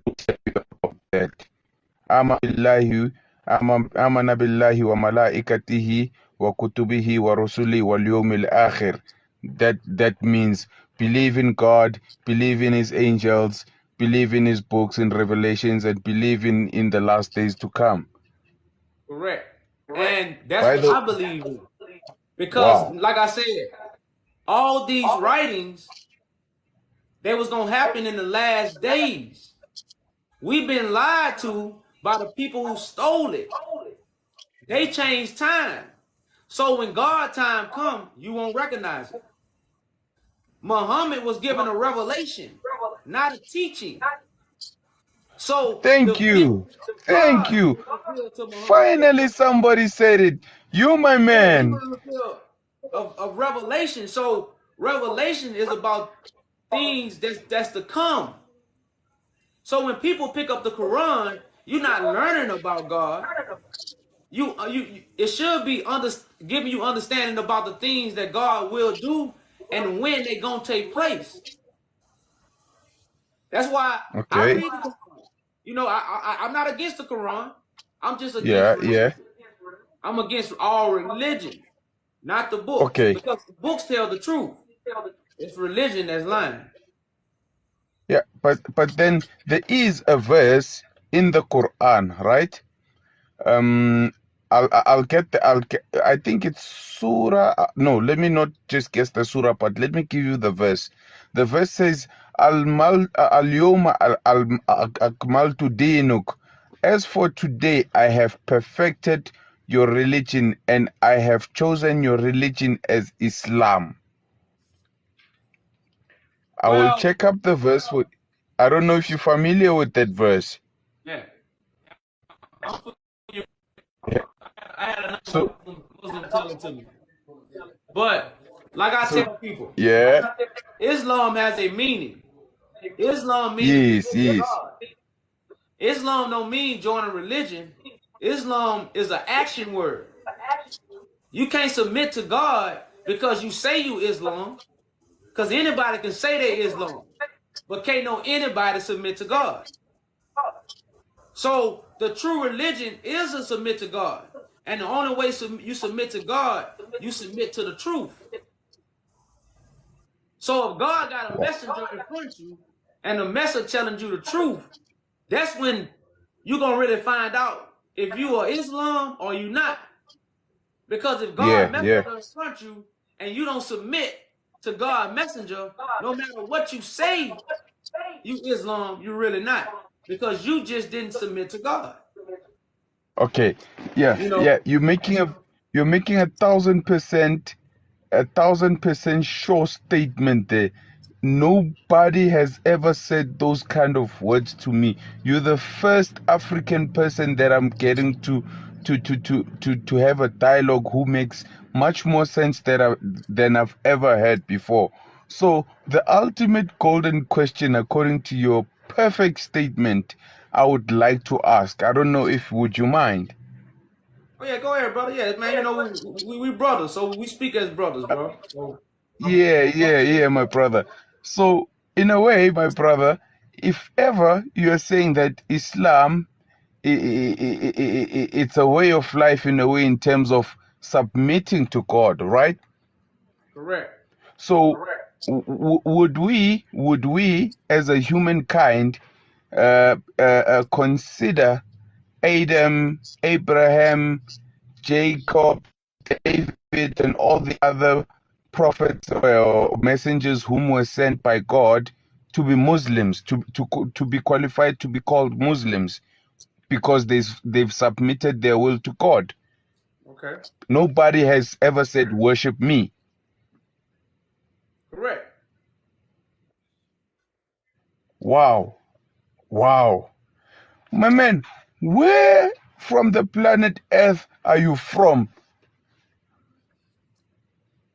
I'm just I come from here like you, but I believe in God, and that's what I'm trying to show people. When you believe in God, this is the kind of wisdom that get bestowed upon you from God. You know, because I'm not looking into religion. I'm here to submit to God, not to a religion, you know, not to a man, but strictly to God. And when you do those things, that's when the wisdom and understanding come from God to open up your eyes and ears to walk you down the right path. So I'm from Earth, brother. Okay, I just been given the wisdom and knowledge from God. You I know, to feel give you. to the brothers and sisters who are able to submit themselves to God, true living word. I feel you. I feel you so much. I feel you so much. I don't know. Hence, you were saying you do read the Quran, right? Correct. There's a second chapter which it's just a mini verse, just a small verse after Surah Fatiha, which is the opening. Then it's followed by the Surah the cow, which is Baqarah, right? It starts off by saying Bismillah ar-Rahman ar-Rahim. It starts off by saying Alif Lam Mim. Do you know what does Alif Lam Mim means in Arabic or in any language? Nah, what that mean? It has no meaning, my bruh. There's nobody who can tell you what does Alif Lam Mim means. Even I an never heard of Arabic that. scholar, an Arabic mother tongue language person will never tell you what does Alif Lam Mim means. And that's the first verse which was revealed in the second chapter. Do you know the reason why nobody can ever translate that and give an explanation of what does it mean? Okay, It talk is to me. because God Almighty has promised in that particular book that He will safeguard it, and nobody will ever come to that book and try to cause contradiction into it. So in a sense of that, even the Arabs themselves, well, while they speaking Arabic, they can't even translate what does Alif Lam Mim. So they just have to leave it in that way. So that's a lock, a padlock, a chain to show that whatever comes after that verse doesn't have to be nullified or added into or subtracted into. It's a way of protection to it. But that's the And same there's thing so to the scriptures that I reveal to people because I know in the book of Daniel, this is a scripture most people are familiar with. They say Daniel was told to seal up the vision. They say seal up the vision until the last days. They go that word last days again. You know, but a yeah, lot of yeah. scholars, they have made us believe in the past so much. Why will you pick up a book that talk about the last days so much, but then make us focus on things that happened in the past? When the books are trying to get us to focus on in the last days. Okay. You know, Can should I answer that for you? yeah, go ahead. Okay. You know, with the Quran, right? What I'll tell you about the Quran, 3% of the Quran teaches you about the relationship between man and God, ethics, morals, and how to have your daily life, how to conduct your daily lives. And then 97% of the whole entire book tells you about the history, the present, and the future. And the most important thing why the most percentages is focusing on the history, present, and the future tense. It is because wherever us as humankind we are going, we need to get more information on where we are going and what has happened in terms of what transpired before and what is happening right now, to have an idea of where we are going and to prepare ourselves in terms of where we are going. Well, what the thing about, and I agree with you in a way, but I say it in a more simpler way. I say the Yeah, Bible does give us examples of how not to reject God, because from the yeah, Quran to the Bible, our forefathers rejected God and the messengers. That's what the Quran about. The people of the book yeah. rejected God. Yes, So yes, yes. we got examples of how not to reject God. So when God show up in the last days, we gonna follow those examples that was written down in these books. Okay, wait up, So wait in up. the You last lose. days, if God sent a messenger in the earth looking for the messenger that God would have in the earth, as God had Noah in the earth, as God has Moses in the earth, as God has Muhammad in the earth. Nobody came from the sky. But right now, Ex- nobody is looking for God's messenger. Everybody is reading the book saying they already have the message. But wow. remember what the book said. In the last days, this is when these things are going to be revealed. Now, we'll all say we're living in the last days, but we all not looking for the messenger. And that's the Okay, confusion, because we okay. rejected God by what? Not accepting God messenger. It didn't never have nothing to do with, it was never about a book. So we Okay. should focus on finding God messenger and not rejecting it. Because the Wow. books prove God messengers come from among us. God Hmm. messengers don't come from the sky. Yes, yes, yes, They come from among us. yes. So in the last days, where God messenger gonna come from? Among us. Exactly, exactly. Nobody is teaching You that. know, you know, in the Islamic context of what we are taught and to believe in, right?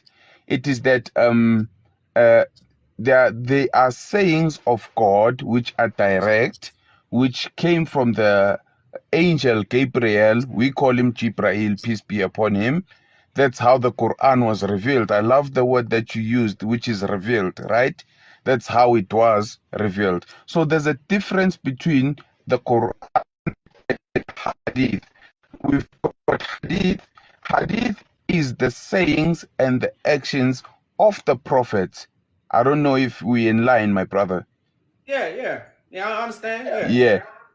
Yeah, so in a way, one of the hadith, meaning one of the sayings of the prophets amongst his companions, he said, Al ulama'u warathatul anbiya'i, meaning that the scholars, the people who have went out and seek out knowledge of God in terms of the Islamic side, Christianity, Buddhism, be it whatever source that you have that will get you closer to God and understanding of God, makes you an inheritance of a prophet.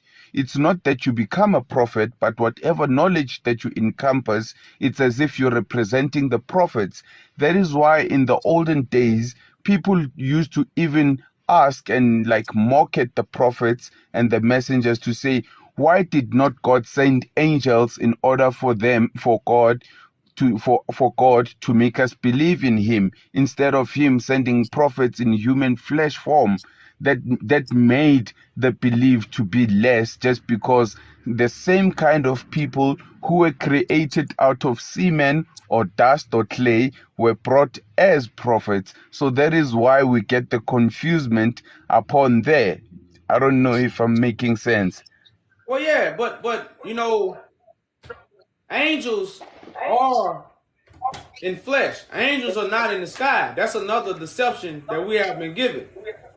Because Exactly. they got a scripture in the Bible where it says, "Be careful to entertain strangers." Because Yeah. entertaining strangers, some people have entertained angels without knowing. So Exactly. a stranger can be an angel because that stranger you Exactly. talking to. So right Hmm. now, we could be walking and bump into a stranger that God is using, which would be an angel because they have a message. That's what an angel is. So that's why I say so. Man, it's a lot of watered down information. You know, so the Wow. angel Gabriel is not what we think. You know, the angel Gabriel is not a spiritual being that's in the sky. You know, with wings. Okay. You know, Okay. so this is the misconception that everybody is believing in. And that's why in the last days, God was going to reveal the truth. And that's why these books talk about the last days so much. Because Yes. all the prophets was rejected. And Yes. even if you want to go with the Jesus story, didn't nobody believe Jesus? Oh. Nobody believed him. The disciples didn't understand. Peter, he said Peter was going to deny him 3 times. But we erase all this and we want to act like everybody got the truth back then. Nobody got the truth back then. So when the Wow. truth will be revealed to the world, and it's not going to be revealed through books, because what the books for? To tell us what God gonna do, so we can keep hope until the last days and these things get revealed to us. But if we have read Okay. these books, like most people have done, and they think everything been revealed to them, most people that read the Bible, they think they already know God. Aish. Most people that read the Aish. Quran, they think they Aish. already know God. But these books tell Um. us God gonna be revealed in the last days. Okay. Now I think I'm getting lost. Can you please like bring me back into this conversation so that I can be in line on the same page with you? When you say God is gonna reveal Himself in the last days, what kind of a God are you referring to? Well, I'm referring to the spirit because Or the Spirit? yeah, God is spirit. You know, in the Bible, Ex- it say God is spirit. yeah. Yes. Yeah. Yes. So I'm not. Because That's why God is manifest through the children. We manifest God. We not God, but we manifest God if God dwelling within us. yes. You know, just like if the devil in somebody, what they gonna manifest? The devil. We say it all the time. Yeah, yeah, Jesus, yeah. he got the devil Yeah. in him. He got the devil in him. She Yeah, got the yeah. devil in him. Yeah. But in the Okay. last days, it was gonna be people with God in them. Okay. Let me try to give you a practical scenario which I do not know if you have information about it or you have heard about it. I don't know if it do your mind. I don't know. Go ahead. Okay, go Um ahead. Yeah, my brother. When you're speaking of angels being in the sky and all that, that's definitely 100% true. Most of the people they're not even aware that we're having angels on our shoulders. We have the right angel and the left angels on a daily basis. Are you all aware about that? Those angels are said that the one on the right shoulder is the one that carries out your book, which writes down, and the one on the left, it is the one that writes down your bad deeds. You understand? So in that sense, it shows us that the spiritual forms of angels, it's not the ones that we always thinking of and pondering like a fairy tale, that they are just there in the sky and all of that and all of that. They are always amongst us. You understand? And they do everything by the will and the power of God. And then going back to the second verse of what I was telling you about the chapter Ka, which is Alif Lam Mim. The second verse of it is Dhalikal Kitabu la Roiba Fi. Indeed, this is a book which in it has no doubt. I don't know if you understand what does the Quran mean by that. Well, a book will always have doubt, brother, because it's written by man, and God don't pick up a pen. So everything you read has to be interpreted, because the Quran don't tell you. I like some people read the Quran and you might have to tell them that's not what the Quran means, because the Yeah, yeah, Quran yeah, yeah. tells us what it means. Yeah. So no book can be for sure. Now a messenger that God sends in the flesh can be for sure if God is using that vessel. Because when that vessel Okay. speaks, that Yeah. vessel can give clarification. When you read the book, the Quran can't give clarification. Yeah. Clarification got to come from you or the one that's teaching you about the book. So Exactly. now they got a verse in here Yeah, yeah. in the Quran in Surah 2, 151. Right. Okay. It says, a similar favor you have already received in what we have sent among you a messenger of your own. A messenger of your own. A messenger of your own time. Because God don't send books. God send people. So it says, a messenger of your own, rehearsing to you our signs, Yeah. sanctifying you and instructing you in scripture and wisdom and in new knowledge. New Testament. The New Testament comes from a living vessel that testifies to God. Muhammad Okay. will be the Old Testament. Muhammad is gone. A New Testament will come from a new vessel that God is dwelling in. That makes a New Testament, as the Quran tell you, new knowledge. Okay. Okay. You see what Okay. I'm saying? I, But I I see. we I read the see. I book see. so much, we can't get the new knowledge. Okay. You were reading from Surah 2, verse 151, right? Correct. Okay. Just keep that for me aside. Do you have the Bible in front of you? Yes. Can you please go to Deuteronomy, verse 18, chapter 18 to 19, and read it out for us, please. Oh, that's one of my favorite chapters. Please. 18. You want me to read? I'm gonna start at 18:18. I'm gonna read 18.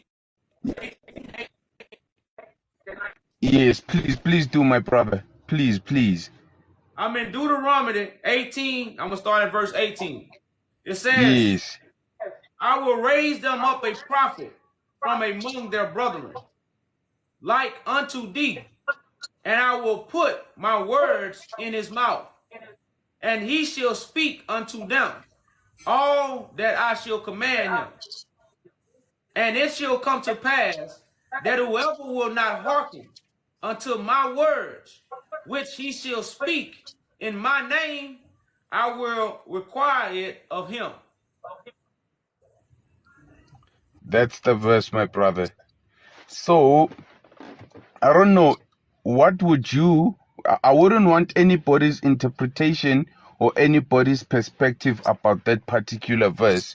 What would you say regarding that verse in terms of your own understanding? And remember, we're reading from the Old Testament, right?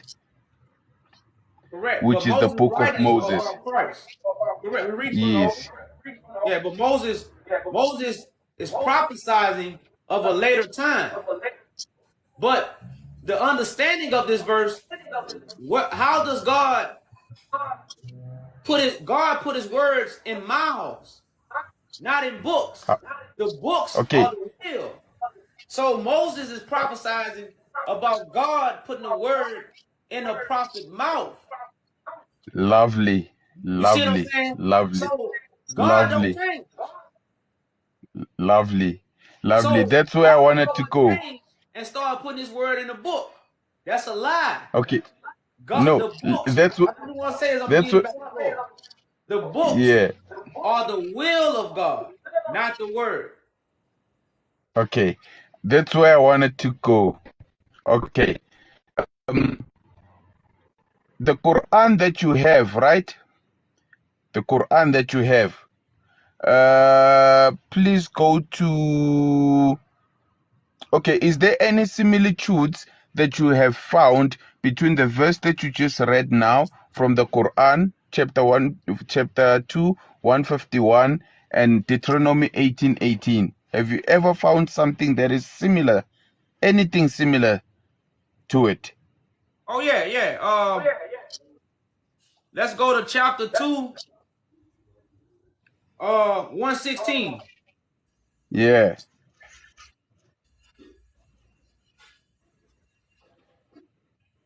No, I'm sorry. 122. Surah chapter 2, 122. Okay. It says, O children of Israel, call to mind the special favor which I bestowed upon you, that I prefer you to all others for my message. Yes. So Yes. Israel is going to bring forth God's message, not the Bible Exactly. nor the Quran. So now, Bani Israel, you know, when we talk about Bani Israel, right? In most cases, Bani Israel in the Quran are always referred to the people of the book, Ya Ahl al-Kitab, and then it gets broken down by saying Ya al-Yahud and An-Nisar, meaning the Judaism and the Christians. So in that sense, there's also Muslims, Mu'min and Mu'minat, which is Muslims. So in a way, it tells us about the kingdom of Zion. That's what it takes us back to the kingdom of Zion. That is why we're living in the end of times, as you said earlier on, meaning that we are in 2023 CE, Common Era. That's where we'll find most of the information that we have gathered, and whatever that we know and whatever that we speak will always be common. Well, yeah. So it Go takes ahead. us back. It really takes us back. I don't know. I just forgot the number of the chapter of the surah that I wanted to give you and the verse, but I know it off by heart because I have memorized it. You understand?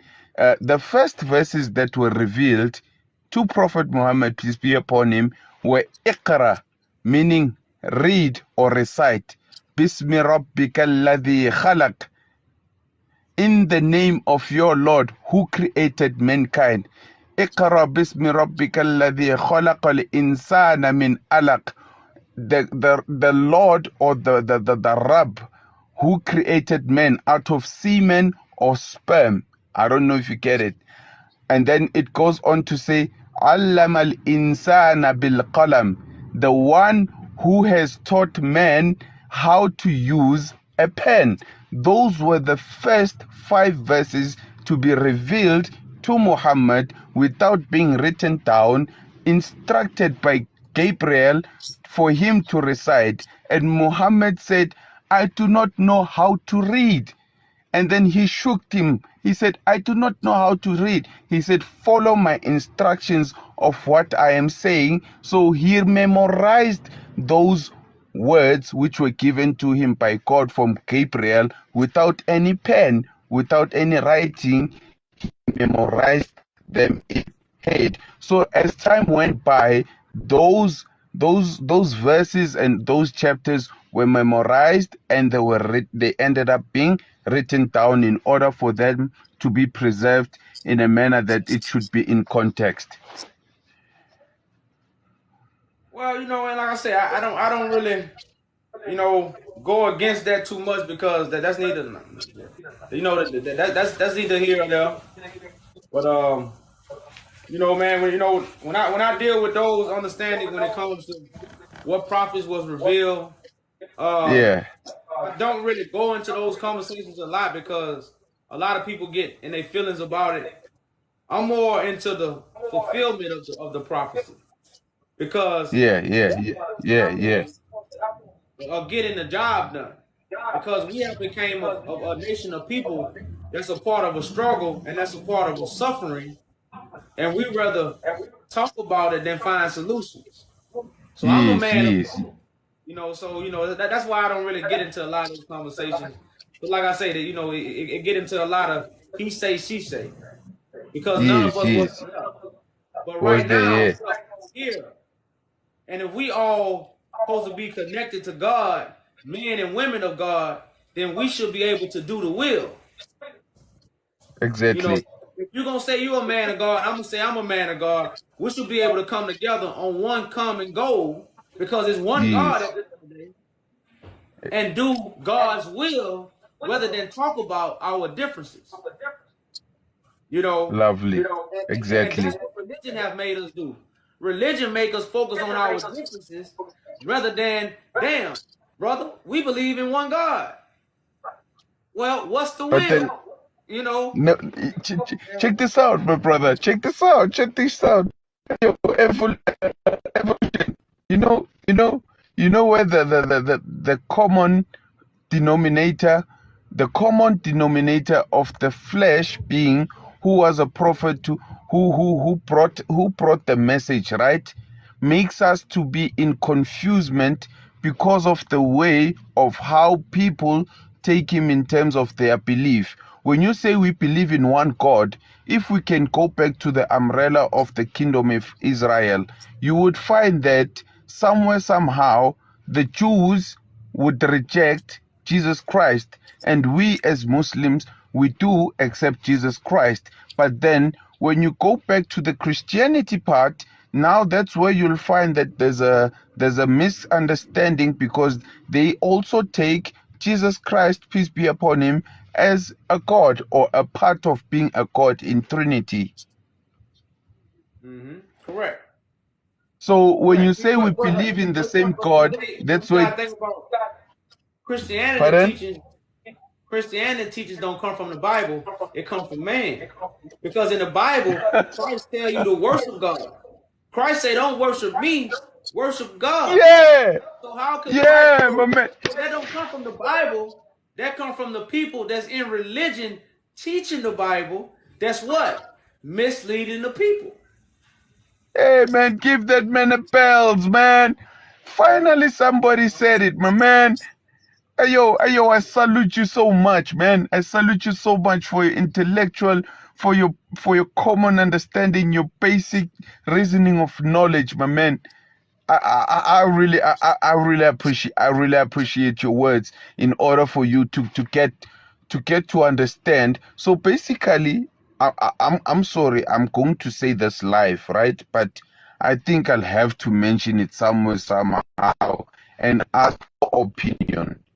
Since we've dialogued upon that in terms of the Christianity part, would we even say does even Christian exist? You say does Christian? Well, yeah, because Christian mean a follower of Christ. It don't mean to follow the Bible or go to church. Yes. So So true yeah. Christianity exists, but not the religious Christianity that people have joined. You know, because like I always tell people, man, there's no lie without the truth. Yeah, Every yeah, lie got the truth. yeah, yeah, yeah. So that is a true Christianity. Christians just don't follow it because they don't have Christ. So you can't be a Christian without following Christ. Wow. Now Christ is a high priest. See, the Bible let us know Christ is just a high priest. Yeah, yeah, yeah. That God anoints to bring forth the truth and the light and the way. Yes. But how the truth, the light, and the way gonna be in the sky? We won't be able to find it. But the truth, the light, and the way will be a son of man that God choose. That will be Christ. And the people that understand him and hear him, those people will be Christians. Those people will also be Islam. Because if you accept Christ, you submit to God. So actuality, the true Christians and the true Islam was going to be revealed in the last days. It's so. I get your point. I really do get your point 100%. But now it goes back to it's contradicting my understanding of what you told me earlier on by me asking you that if ever then the prophets and messengers were sent in order to show us the way and in order to submit to the will, to show us the way on how to submit the will of God and them submitting the will of God. If ever somebody now is going to derive from submitting to the will of God and starting to submit to the man who was teaching that guys submit to the will of God, are you following that man or are you just like against the very same man? Because Christ did submit his will to God. So that simply means if you are his follower, you have to follow what he did. Well, that's what I'm saying, but you don't follow nobody through a book. That's another deception. You know, so the prophet will never make you follow the prophet. The prophet gonna bring the truth, the way, and the light so you can get to God. The prophet gonna show you the way to God. Just like the false prophet show you the way to the devil. Yeah. The false prophet leads you to the devil. So, but the prophet of God gonna get you back to God. Because our forefathers went astray because they didn't listen to the prophets. So they couldn't give us nothing. So since the generation didn't listen, what did God do? God put out a vision about a chosen generation that was going to fulfill God's commandments. And this is God was going to be with. Emmanuel. God's with us. That's what the Bible is about. You know, but like I say, it was stolen, it was twisted, you know, it was watered down, you know, and now we're confused about things, and we are scattered in different religions. You know. Okay. Can I ask you one last question before I leave, my brother? Yeah, go ahead. How many people since you've ever existed have memorized the whole entire Bible in its original context as it is on your phone list or your neighbors or around your area? Well, nobody, because we never got a complete Bible. Bible is a collection of books. It's way more than 66. But to answer your question, nobody has ever memorized the Bible in no way, shape, or form. Not that I know of. Okay.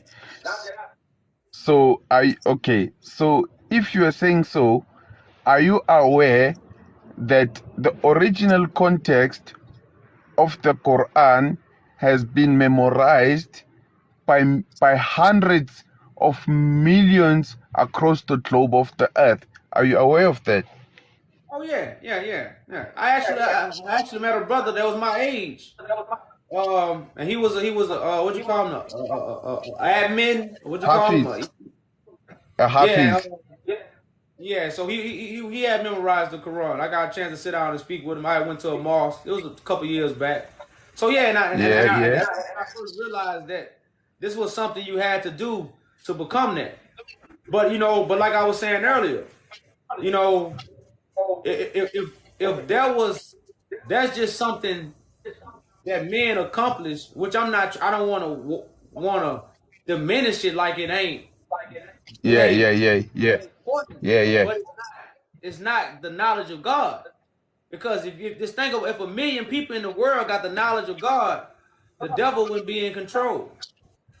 You know, Okay. so have memorized it, but that's just the will. But then That's like right now. I could memorize the Quran, but if I don't do it, I just got it memorized. You um know, do you know why do you know why it becomes in that factor? I have more than, like, for example, myself, I'm based in the southern part of Africa. I'm South African. My tribe is Zulu.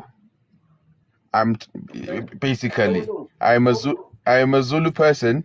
Yes. So in a way, for what I've read and understood the Quran, uh, Allah in the Quran, the very same Quran said, "Nahnu nazzalna al-Quran wa innahu."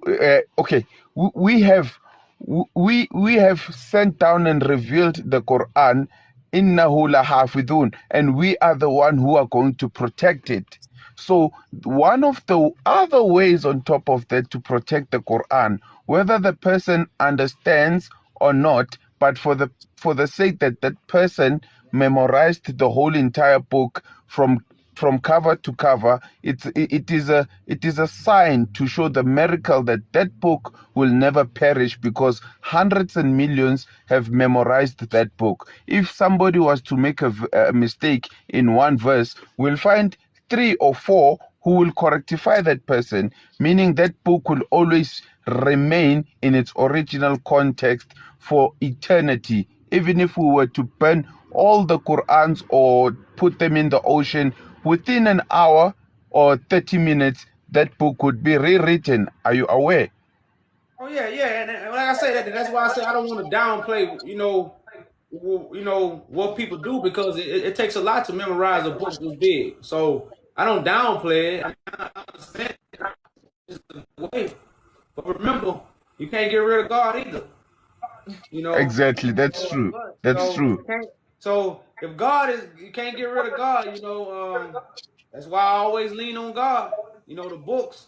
I'm not against the books. I'm all for the books. The books got a Yeah. lot of information in them, but God is higher than the books, and that's what I want my people to understand who don't understand. Because it's a lot of people who have put these books above God. You know, Wow. if you got God, Moses ain't have no book when he went to God. Christ ain't walking around with a book. You know, then that's just something, man. Because I talk to a lot of my brothers and sisters over here in America, and man, Yeah, that book, yeah. that somebody told me the Bible is God's mouth. That's how Wow. much my brothers believe in the Bible over here in America. The Bible is God's mouth, but Wow. the Bible wasn't God's mouth when Isaiah was talking, and Okay. that's what my Okay. people don't understand, man. So that's why I speak this way, and that's why, I say certain things that way, because the conversations and the experiences I done had with my brothers and sisters when it comes to these books, it's been mind blowing, man. And so that's Exactly. my Yeah, situation. yeah. But Yeah, yeah. I definitely enjoyed this conversation, brother. And I definitely want you to go check out my YouTube. I mean my Where? my petition that I have to judge the Roman Catholic Church, and I want you to check out my declaration that I have. I think Okay. I think you one of the African brothers that need to read it. If you go to Oh, yajujudah.com, you will see yeah, my yeah, yeah, yeah, declaration yeah. and you will see my petition. And just check it out. And Lovely. if you want to send me a message, you can send me a message and I can reach back out to you. Lovely, lovely. I don't know. Let me just screenshot this. I don't know, so that I can be able to. I don't know if it will be able. Yeah, I've screenshotted it so that later on I'll be able to go, because right now I'm knocking off. Duty calls. I'm on duty calls. I'm at Okay, yeah. work, bro. I see the Can you see hat. there? Yeah, I Yeah, see the yeah, hat. yeah, yeah. Okay. I once trended. I don't know if you've seen my video, bro. No, I haven't. No, I haven't. Uh, I gave you you, I you gave you a follow. Okay, just type JSM. You should just type JMPD Muslim, and then you will see where all this thing began. Okay. All right. JSM 78. Just say Muslim Johannesburg Metropolis, and then you'll see where all this thing began. Okay. All Yeah, right, and brother. then one last thing to close it up as a conclusion. I really loved. Thank you for the opportunity for bringing me up here. I had a very nice conversation. You brought some things that just keep on going up with this thing. Yo, God bless you all guys, and just bring the people back into the life and spirit. Like going on and on. I really love what you are doing, guys. Salute, brother, man. I appreciate you coming up, brother. Salute, guys. But Salute, now the salute. Bible is the Bible. Bible, but faith. Yeah. All There's right, brother, something man. there. Peace, you peace. know, I'm considering the Bible as a hadith, Well, according to you myself. can look at it as that. It's all connected to the will, brother. It's all connected to the will. But Exactly. I gotta get No, back in this queue though, brother. I appreciate you, wait, man. no. Appreciate you all too, guys. God bless you. Take care and peace, guys. Hey. All right, salute, Away, salute. away, salute, salute. Let me give you a follow as well there, my brother. Away. Thanks. Take care. All right, brother. Peace. Peace, man.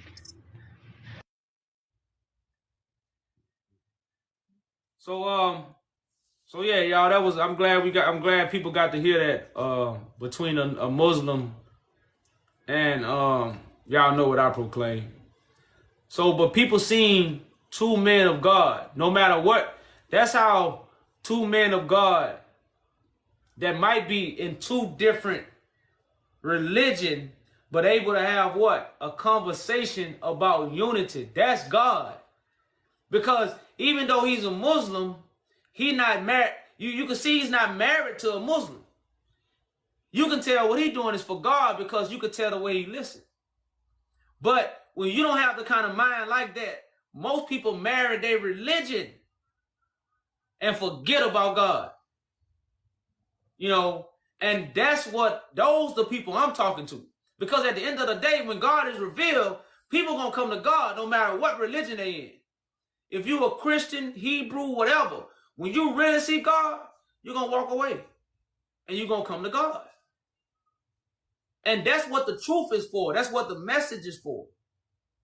They got a beautiful scripture in the Bible where it say, hold up, don't mark right now. Let me finish. And then you can mark. Because if you let the truth be spoken, those who is for is going to reach. Those who is not is going to contradict. And that's what we at in these times, y'all. But I'm glad that brother came up, y'all, and with humbleness and meekness and true conversation. No, these guys 2 minutes family won't come up. Troll.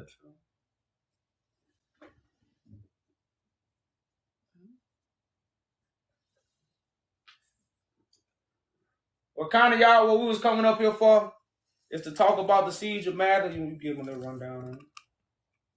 So this background is the siege of Magdala that happened in Abyssinia, aka Ethiopia, in 1868, when the Romans came in and stole the biblical scrolls, gold, manuscripts, many things. What was it? 30,000 animals worth. 30,000 animals. And then once they took these scrolls, they gave you the Bible. Because the Bible is a collection of books. So they created the Bible and gave out certain books so you can believe in their doctrine and not the actual meaning, the understanding of what the scrolls is actually talking about. So Africa didn't give us the Bible. The scrolls were stolen from Africa, translated, and the Romans gave us the book. That wasn't even supposed to be given to us because these books are not meant for everybody to have. Yep, the Council of Nicaea. But the Council of Nicaea wasn't in 325 AD. The AD and BC came from the Romans, from the Roman Catholic Church. So they changed times and dates with these scriptures. The scriptures don't have no 2,000-year-old dates in the Bible. There's no dates in the Bible. They added dates to deceive you. The Bible supposed to happen at a appointed time. But who appointed the time when the Bible happened? The people who stole it. The Bible supposed to happen at an appointed time, but they told you the appointed time. They ain't let God appoint the time. So now God appointed time is here. Nobody can see it because you are under the Roman Catholic Church doctrine, which is the Council of Nicaea. We got a YouTube video on that. You go to the YouTube, we got a beautiful, video on the Council of Nicaea. The reason why you can't see that Yaju's Christ is because you believe in a deity that was given to you. You don't believe Christ will be in your days. You believe it's either going to happen after you or it already happened. I just finished talking about the appointed time. Christ's appointed time is the last days. But the Roman Catholic Church told you Christ came, and they also told you how he's going to come back. So now God Christ is on earth. We all believe in the Roman Catholic Church. Every religion believes in the Roman Catholic Church Christ that came 2,000 years ago. God Christ come in the last days. Can't nobody see God Christ. That's why God prophecy told you Christ gonna be rejected. Now they tell you Christ gonna come back and crack the sky and everybody gonna see him. Shit, right now it's dark outside. The sun ain't outside. But I bet you they got somebody come on here in Africa. They can see the sun. I can't see the sun. But I'm gonna see Christ when he crack the sky. I'm gonna see Christ when he crack the sky, but everybody can't see the sun when it's in the sky. So Christ got to be bigger than the sun. Hey, brother, why you? Hold up, brother man. Hold up, brother man. Slow down. Turn your camera on and cut your light on so we can see who we talking to. Listen. Why you so disrespectful in my religion, man? To have a conversation, you gotta turn your camera on. Why? There's no why. It's just do. Listen, you need to.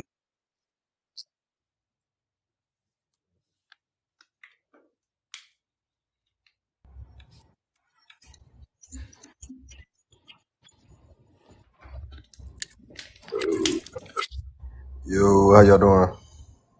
Peace. What's going on, brother man? Peace. Hey, I just hopped in probably like 2.5, 3 minutes ago. What scrolls are y'all saying that they took? Well, we don't have the exact, because I say a lot of more scrolls was found later. But, the source of the biblical scrolls, when you deal with kind of more of the Old Testament writings, I don't know the exact ones, but, this is because Tedros, which is who they took these things from, had compiled up a lot of information. Mm-hmm. And these scrolls was in a church. because that's where the Bible come from, Ethiopia. Yeah. You know, so when they came, they took artifacts, manuscripts, scrolls, historical writings, gold, you know, and that's when they made up the Berlin Conference to really go in Africa. And when they went back in Africa back in 1900, that's when they started finding the Book of Enoch, the Dead Sea Scrolls, the War Scrolls, you know, all the other writings. You see what I'm saying? So, like I said, I just don't know the exact scrolls, but this is the time where Africa was first invaded. Yeah. You know, because Africa wasn't invaded by Europeans until guns was created. As you can see, the Europeans got guns, the Africans got spears. You know, so this is the greatest campaign in ever history. And these are treasures that they still have and hold in the Vatican. These are still things that Ethiopia to this day is still trying to get back. I agree with y'all as far as like, you know, with the judge in the Roman Catholic Church, as far as like those are the people that's controlling everything, because that's just a fact. You feel what I'm saying? Especially with the land control and everything else. Are y'all aware of like the Emerald tablets? Tablets, they have tablets. Yeah, I'm aware of the Emerald tablets. But what do you like when people say that? When people say the Emerald tablets with Thoth and everything? No.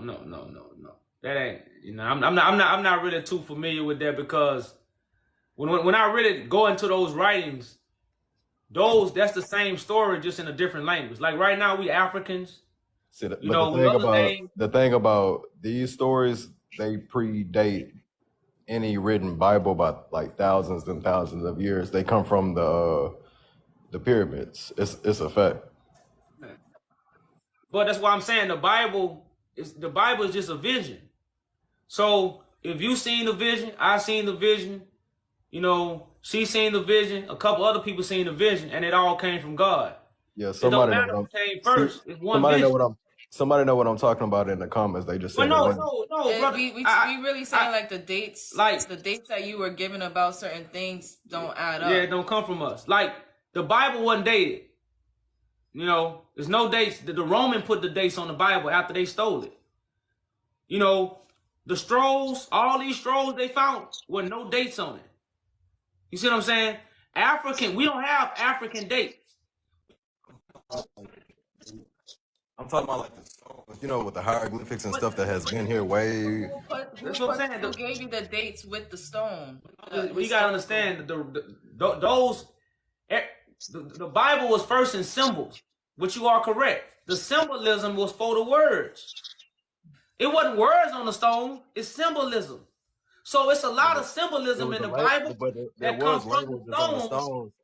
Right before the Christianity era came, like the temples of. You gotta understand, brother. We don't believe a lot of things that people might think we believe.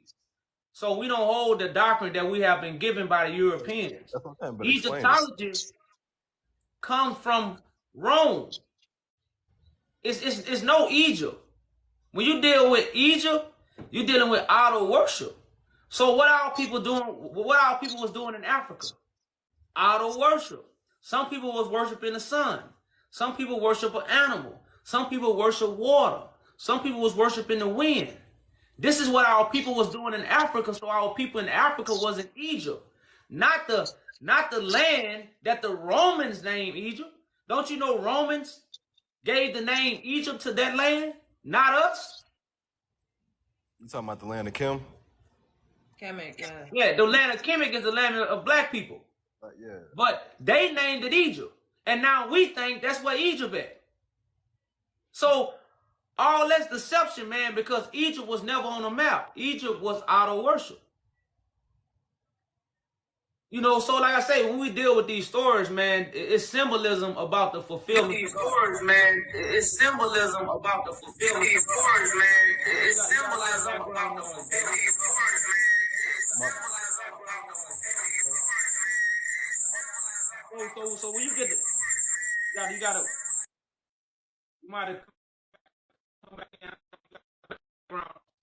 So when you deal with the book of the dead, the Bible tell you we dead. The Bible tell us we dead.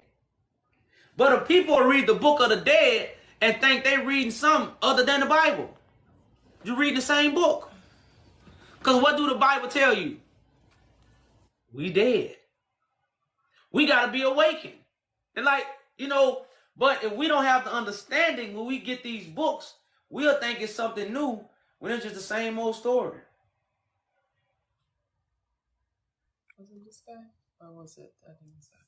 You know, if I write a story about African Americans, Africans, Ethiopians, Judah, I can't say the other words, black people, what else? What else we call ourselves? Hebrews. If I write a story with all them 7 different names, right? Somebody steal those stories, put dates on it, and say this one came first. Some people gonna pick up the one about the Africans and say this one first and this one better. Some people gonna pick up the one about the Hebrews and say this one better. That's part of the, that's part of the whole that's part of the whole confusion of the whole knowledge itself. Well, that's what now we talking, brother. So if all those books about us, then what will we gotta know? Enlightenment. That's the main thing. No, we gotta know about ourselves, not about Jesus, not about Thor, not about Moses, not about Jacob. The light is within. Is what I'm saying. Well, that's so what we talking about the books for then? That's what I'm telling you. Like, that's what I'm saying. You probably really don't know about the Emerald tablets, because if you did really know about them, I think you should read about them and look into it, because they really do align with what you're talking about. As far as, like, you know what I'm saying? Control, knowledge and stuff like that, and separating people and all the different religion, how religion really don't matter.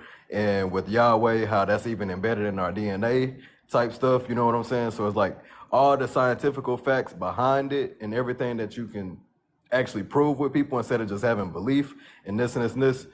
It's within those things. You feel what I'm saying? What if we already know those things? You think we need to read another book, or we need to actually do the things? It's more so enlightening people of the deception of all of the books themselves, and start arguing of books themselves, and talk about the main goal in life, which is reaching enlightenment. That's what we come up here and do every day. We tell people that we are judging the Roman Catholic Church. We have a petition. We have a declaration. You know, we're putting in works to do these things. But then people want to come up here and argue about the scriptures. They want to argue about where these things come from. And that's when you let them, that's when you got to, like, I ain't gonna say got to, because y'all, you know what I'm saying, y'all own beings, y'all do what y'all do. But I feel like in order to progress time, to make it more valuable, cut that arguing back and forth about stuff that y'all know that's distractions, and kind of get to the point of what's really, you know what I'm saying, meaningful in life. Because other than that, that's part of like adding to the fun. If we came on here and talked about what we supposed to be doing, would nobody come up here? I feel what you're saying. And see, look, we got a movement. Nobody really reach out. It's a few people. We have 1,000 people on here, 500, we got 300 people on here. You know how many people might reach out? 0. Thanks. So it ain't just us. People want to see. You ever seen Gladiator? Are you not entertained? So people want to see war. So what the Bible say? God, a mighty man of war. The Bible also say Christ gonna make war. So it's a lot of things that's happening. I was about to say the Bible do a whole bunch of. But no. The Bible don't do nothing. Man, we pick the Bible up and we was written. There was written in that Bible. Technically, if you're looking at the Bible as a whole, in a logical way, the Bible, the God of the Bible, do tell you to kill, and basically saying that it's okay for women to get raped and still be given to that man. Man, listen, brother, I done read the Bible, lost books. You know, I ain't never got that out the book. You see what I'm saying? That's when people on the outside looking in, you know, because right now, I'm saying, you saying that's not in the Bible? That's not the context of what you're supposed to be. The Bible say walk on water. That's not the context of what walking on water is. The Bible says sacrifice your flesh. That don't mean you go get in front of a truck.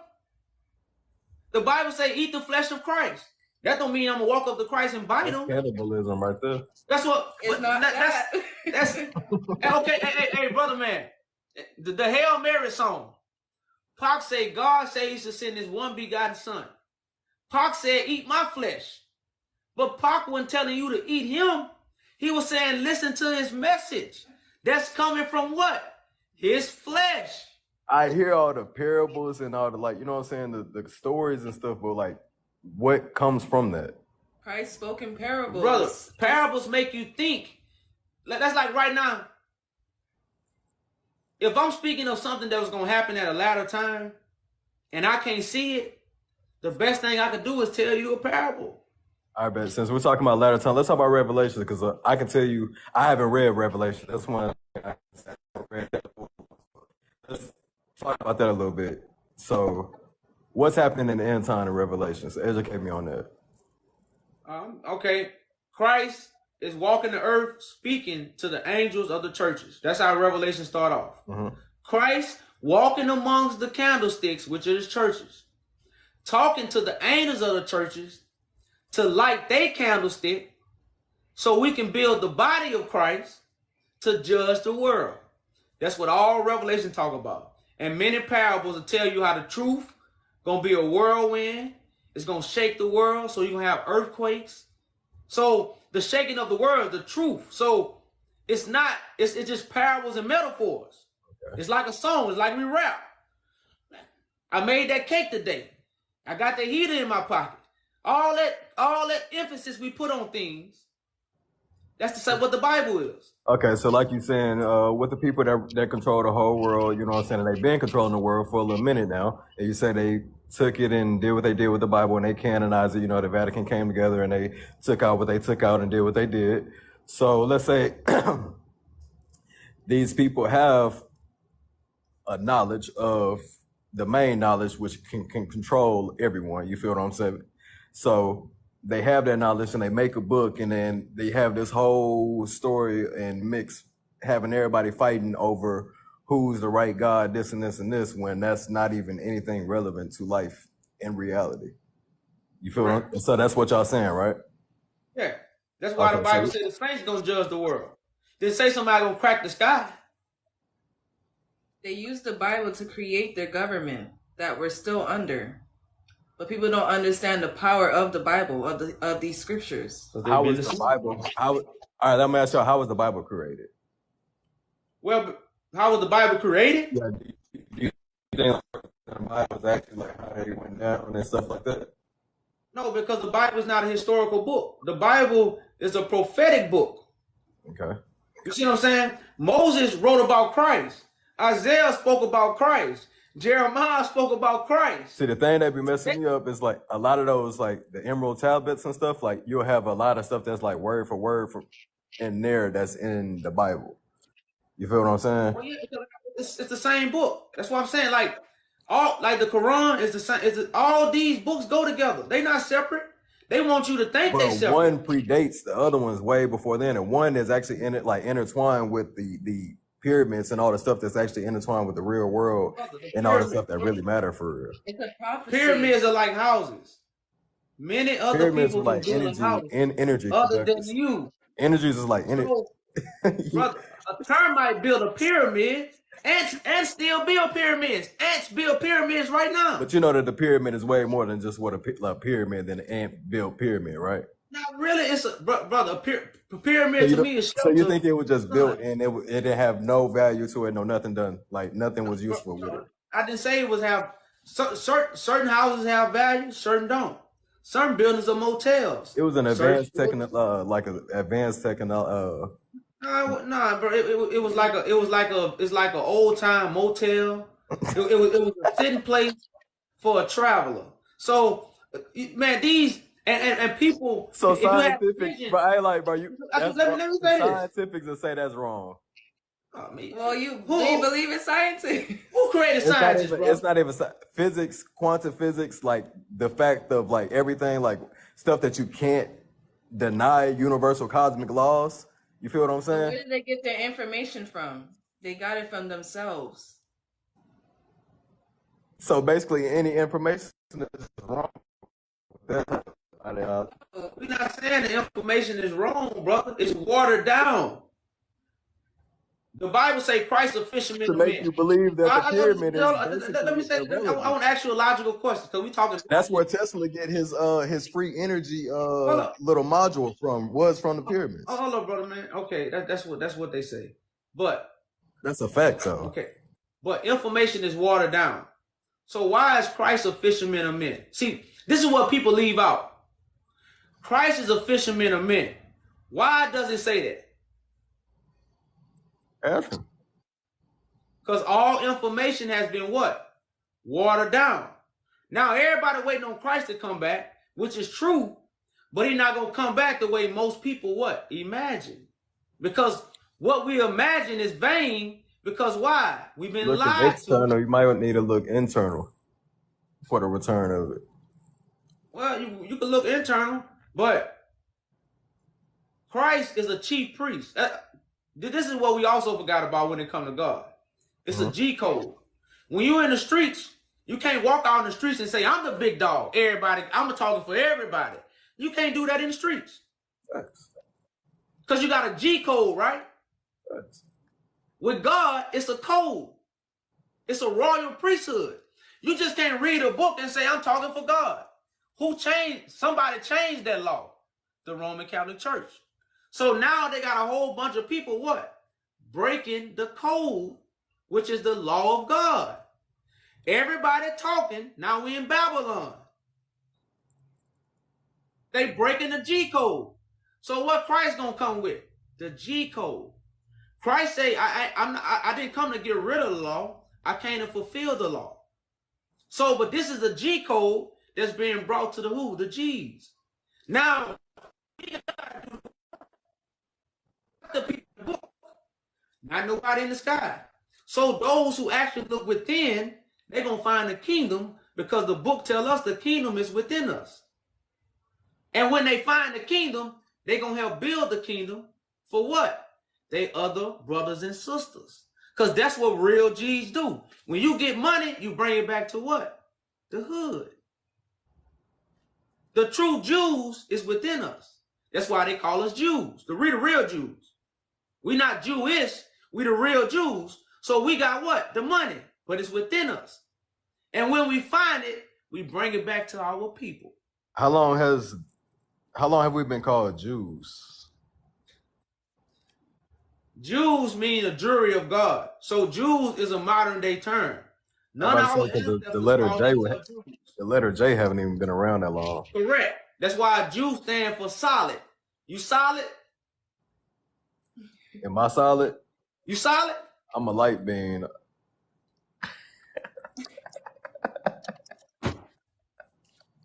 My brothers. I'm solid, bro. You know, so the solid ones gonna come together. Those gonna be the Jews. So you can take the J out. Just remain solid. I feel what you said. Yeah. So those are the Jews. You know how people playing with rocks? Trying to get power? The rocks that they should be playing with is the real Jews. See, these the rocks we should be holding in our hands. All this come from Bible prophecy that got watered down. And now we literally holding a rock. Watered down information. Yeah, I do feel like it is watered down just because the real battle in the world is literally light versus dark.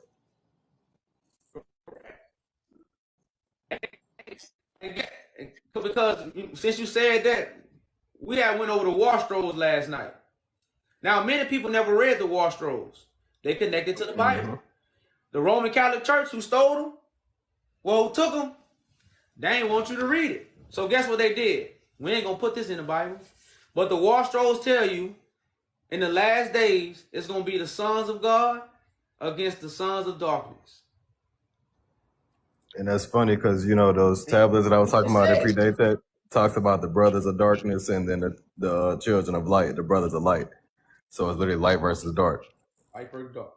And it's literally people need to realize that and simplify it literally down to light versus dark, and all these other fleshly matters that we have in this world that we fight over will literally go out the window, and then the real issue in this world will come to light, and then light will actually rule the world for real. Oh yeah, that's why they call us I think that's Israelites. the true enlightenment and the end goal that's really supposed to happen. And all you said is real lights. God is real through the light that we bring. Yeah, it even says that we are the light. You know what I'm saying? God, you feel me? It's real light. It's one and the same, bro. I feel like, no lie, bro. If you got time, you like reading. You know what I'm saying? I think it's only like $30-some for the book. You feel me? You should try to go ahead. I'll send you a little DM and I'll send y'all the title of it. And I think y'all should try to read. Y'all should read it for real. It's a good read, fam.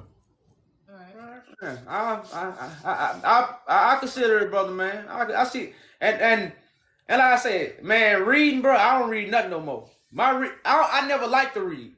Yeah. You know, and the only reason I read because I found certain things I had to read. But now I'm into the knowing. Now I'm not puffed up on my high horse and just saying I don't need to read nothing. But for me to Yeah, but so you can't do that because you gotta forever get knowledge, my brother. No. Yeah. Hey. You can drown. It's a Sabbath day. See, the Sabbath day was when we rest from all our works. You see what I'm saying? So that's what they want us to do. The Bible let us know too much knowledge is weary for the soul. Too much study is weary for the soul. You got to go to the original source of where that came from so you can get the, you know what I'm saying? Now, I hear what you're saying, but I went to the original. And it ain't in paper and pen. What is it in? Thought. You ever heard of the God of thought?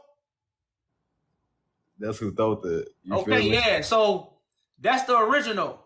Before it got it on pen, that's where the Emerald tablets come from. The Sumerian tablets come from. You're right. So I went to the original. It ain't the tablets.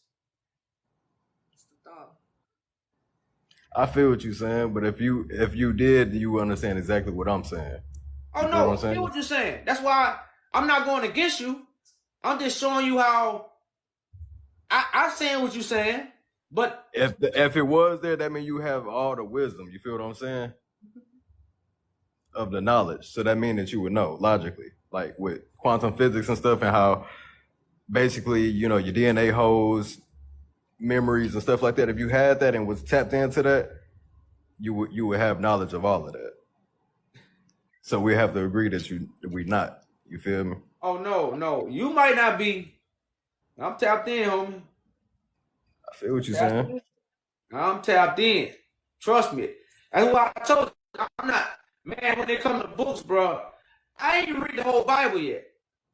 Because it was never about reading. You see what I'm saying? It was all this. Because you had to fulfill the will, not read the will. Yeah. I'm doing the fulfilling. And the only way you fulfill, you got to be tapped in. I feel what you're saying. That's the only way. You got to know what you tapped into. Oh, yeah. It ain't number one God. No. It's many false gods. There's one true God. And who is that? That's light, truth, and the way. If you with that one true God, you're going to have the light, you're going to have the truth, and you're going to know the way. So you ain't going to have to read to find it. You already know it. That's what the truth is. I feel what you're saying. I'm going ahead and I'm walking it, brother, man. I ain't looking for it no more. I ain't looking no more, homie. I'm walking it. Walking, what's the end goal? Oh, light gonna regain. No more darkness. And no more darkness. Yeah. And then from there, what happens? Eternity. You got 8. After the 7th day, it's the 8th day. You don't pick up the pen. Just keep, duality. Everything intertwined. You know how when it's intertwined, it's working good. That's the 8th day. So right now, bro, that's what this world is entering. That's why this is a global change. The world, this never happened this never happened on the face of the earth, where the whole world been enlightened. I wouldn't say we ain't one truth yet, but the age of Aquarius is coming into to where everybody is getting enlightened and stuff. But it's coming. We ain't there yet though. Otherwise, this world will be a whole lot better. You feel me? Well, yeah, I wouldn't say we there yet, but it's at our doorsteps. Nah, facts though. Of course, we not there yet. Because we haven't conquered, but it's at our doorsteps. We need a whole lot of people to go ahead and reach out and grab the door handle, open that door though. No, the door open. People scared to walk through. Nah, facts though. I ain't gonna lie, the door wide open. Door wide open, don't lie. Open their eyes and walk through. That's all they need to do. We down there letting bugs in right now. You feel me? Yeah, but shit. It was nice talking with y'all again. Like I said, I'm regardless of what you're saying you don't want to read, I'm still send it to y'all regardless. So All right, no problem. all right, for sure. Y'all have a good night. All right, brother, man. Peace. Peace. We probably it's getting late on our end too, y'all, man. I ain't gonna stay on here all night. Yeah, you let us, sister, huh? But yeah, y'all, we gonna again go in the bio, check out the petition, check the website out, check out the declaration. These things have been declared in the high courts. So go to yajujudah.com, check out the petition, and check out the declaration. Peace to Patience. Hey, how y'all doing? I was trying to talk with you and the other brother at the same time, but I guess y'all can only do one at a time. But I was just scrolling through, and so I saw you, and I was wondering. So are y'all Hebrew Israelites? I don't mean to cut you off, but we got a zero tolerance for the camera. You Oh, I'm looking crazy right now. So if y'all have to have the camera, I'll go ahead and get off because my hair looking crazy. I ain't getting on no camera right now. So, I'll talk to y'all later then if that's the case. All right, maybe next time.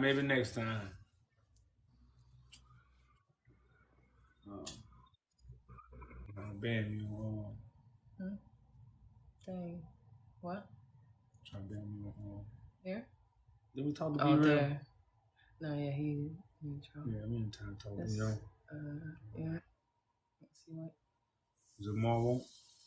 No, he might hit the wrong button. You gotta let him know. We better get off. Yeah. TikTok, what is it? Big O? Truth over trend. Who is this? He cut off. I don't think Jamal wanted to come up here. So again, y'all, go to the bio, man. Check out the petition. Check out the declaration, y'all. Read over the declaration, y'all, to let we just playing, TikToking. We actually got a real live movement going on, real live sacrifices. We knee deep in this, and we doing this for our people, for our nation, and for peace. We're not up here spreading you knowledge and wisdom. We're giving you truth, light, and the way that we need to take in order to receive justice, liberty, and everything that we say we want with our mouths, but our feet don't want to what? You don't want to put no effort to it. Like I say, we'll say these things with our mouths, but nobody want to put their feet on the ground and put no effort to it. And that's what we got to understand, y'all, where we at with it. And this is not everybody's job. But just like you support America, you pay them taxes, don't you? You go to them jobs, don't you? You pay them bills, don't you? So guess what you do? You support. You go to them stores, don't you? You go to them restaurants. So again, if you don't want to support the government of God, then that's on you. God gave you free will, so I can't take it away from you. But at the end of the day, it's time for us to open our eyes to what God is doing on the earth. God is not in the sky. God is spirit, God is thought. This thought is manifest. And those who recognize the thought of God being manifest in the earth, they gonna come forth. That's why I say the pure heart gonna see God. The pure heart gonna see God. It didn't say the pure heart was gonna read about God. It didn't say they was gonna what? Go to church. It didn't say none of that. It say they gonna see God, and then what the pure heart gonna do? They gonna walk with God. You know. So like I say, y'all definitely go check out the Siege of Magdala. I think that's very important. We'll probably come back tomorrow with the topic, you know, a little more. But definitely go learn about the Siege of Magdala, y'all. And I'm pretty sure they probably got a movie about this. We just ain't never caught on to it. Maybe. No, yeah, I know they do. Oh, I know they. We ain't never. We ain't never caught on to it. But they got a lot of movies based off of Tedros. You got The Messenger. You got Robin Hood. What else is there? The Messenger is a real good one. Yeah, Messenger is good. It's on YouTube.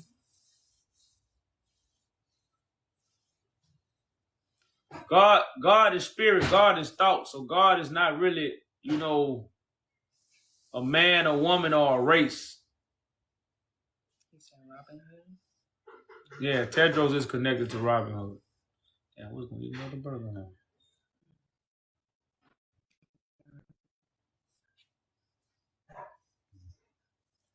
But so y'all, we out of here, man. It's getting late, y'all. Try to enjoy the rest of my night doing some real life stuff. And catch us tomorrow. Peace. Go check out the Siege of Magdala. Petition in the bio, yajajuda.com. Get more information. Peace, y'all.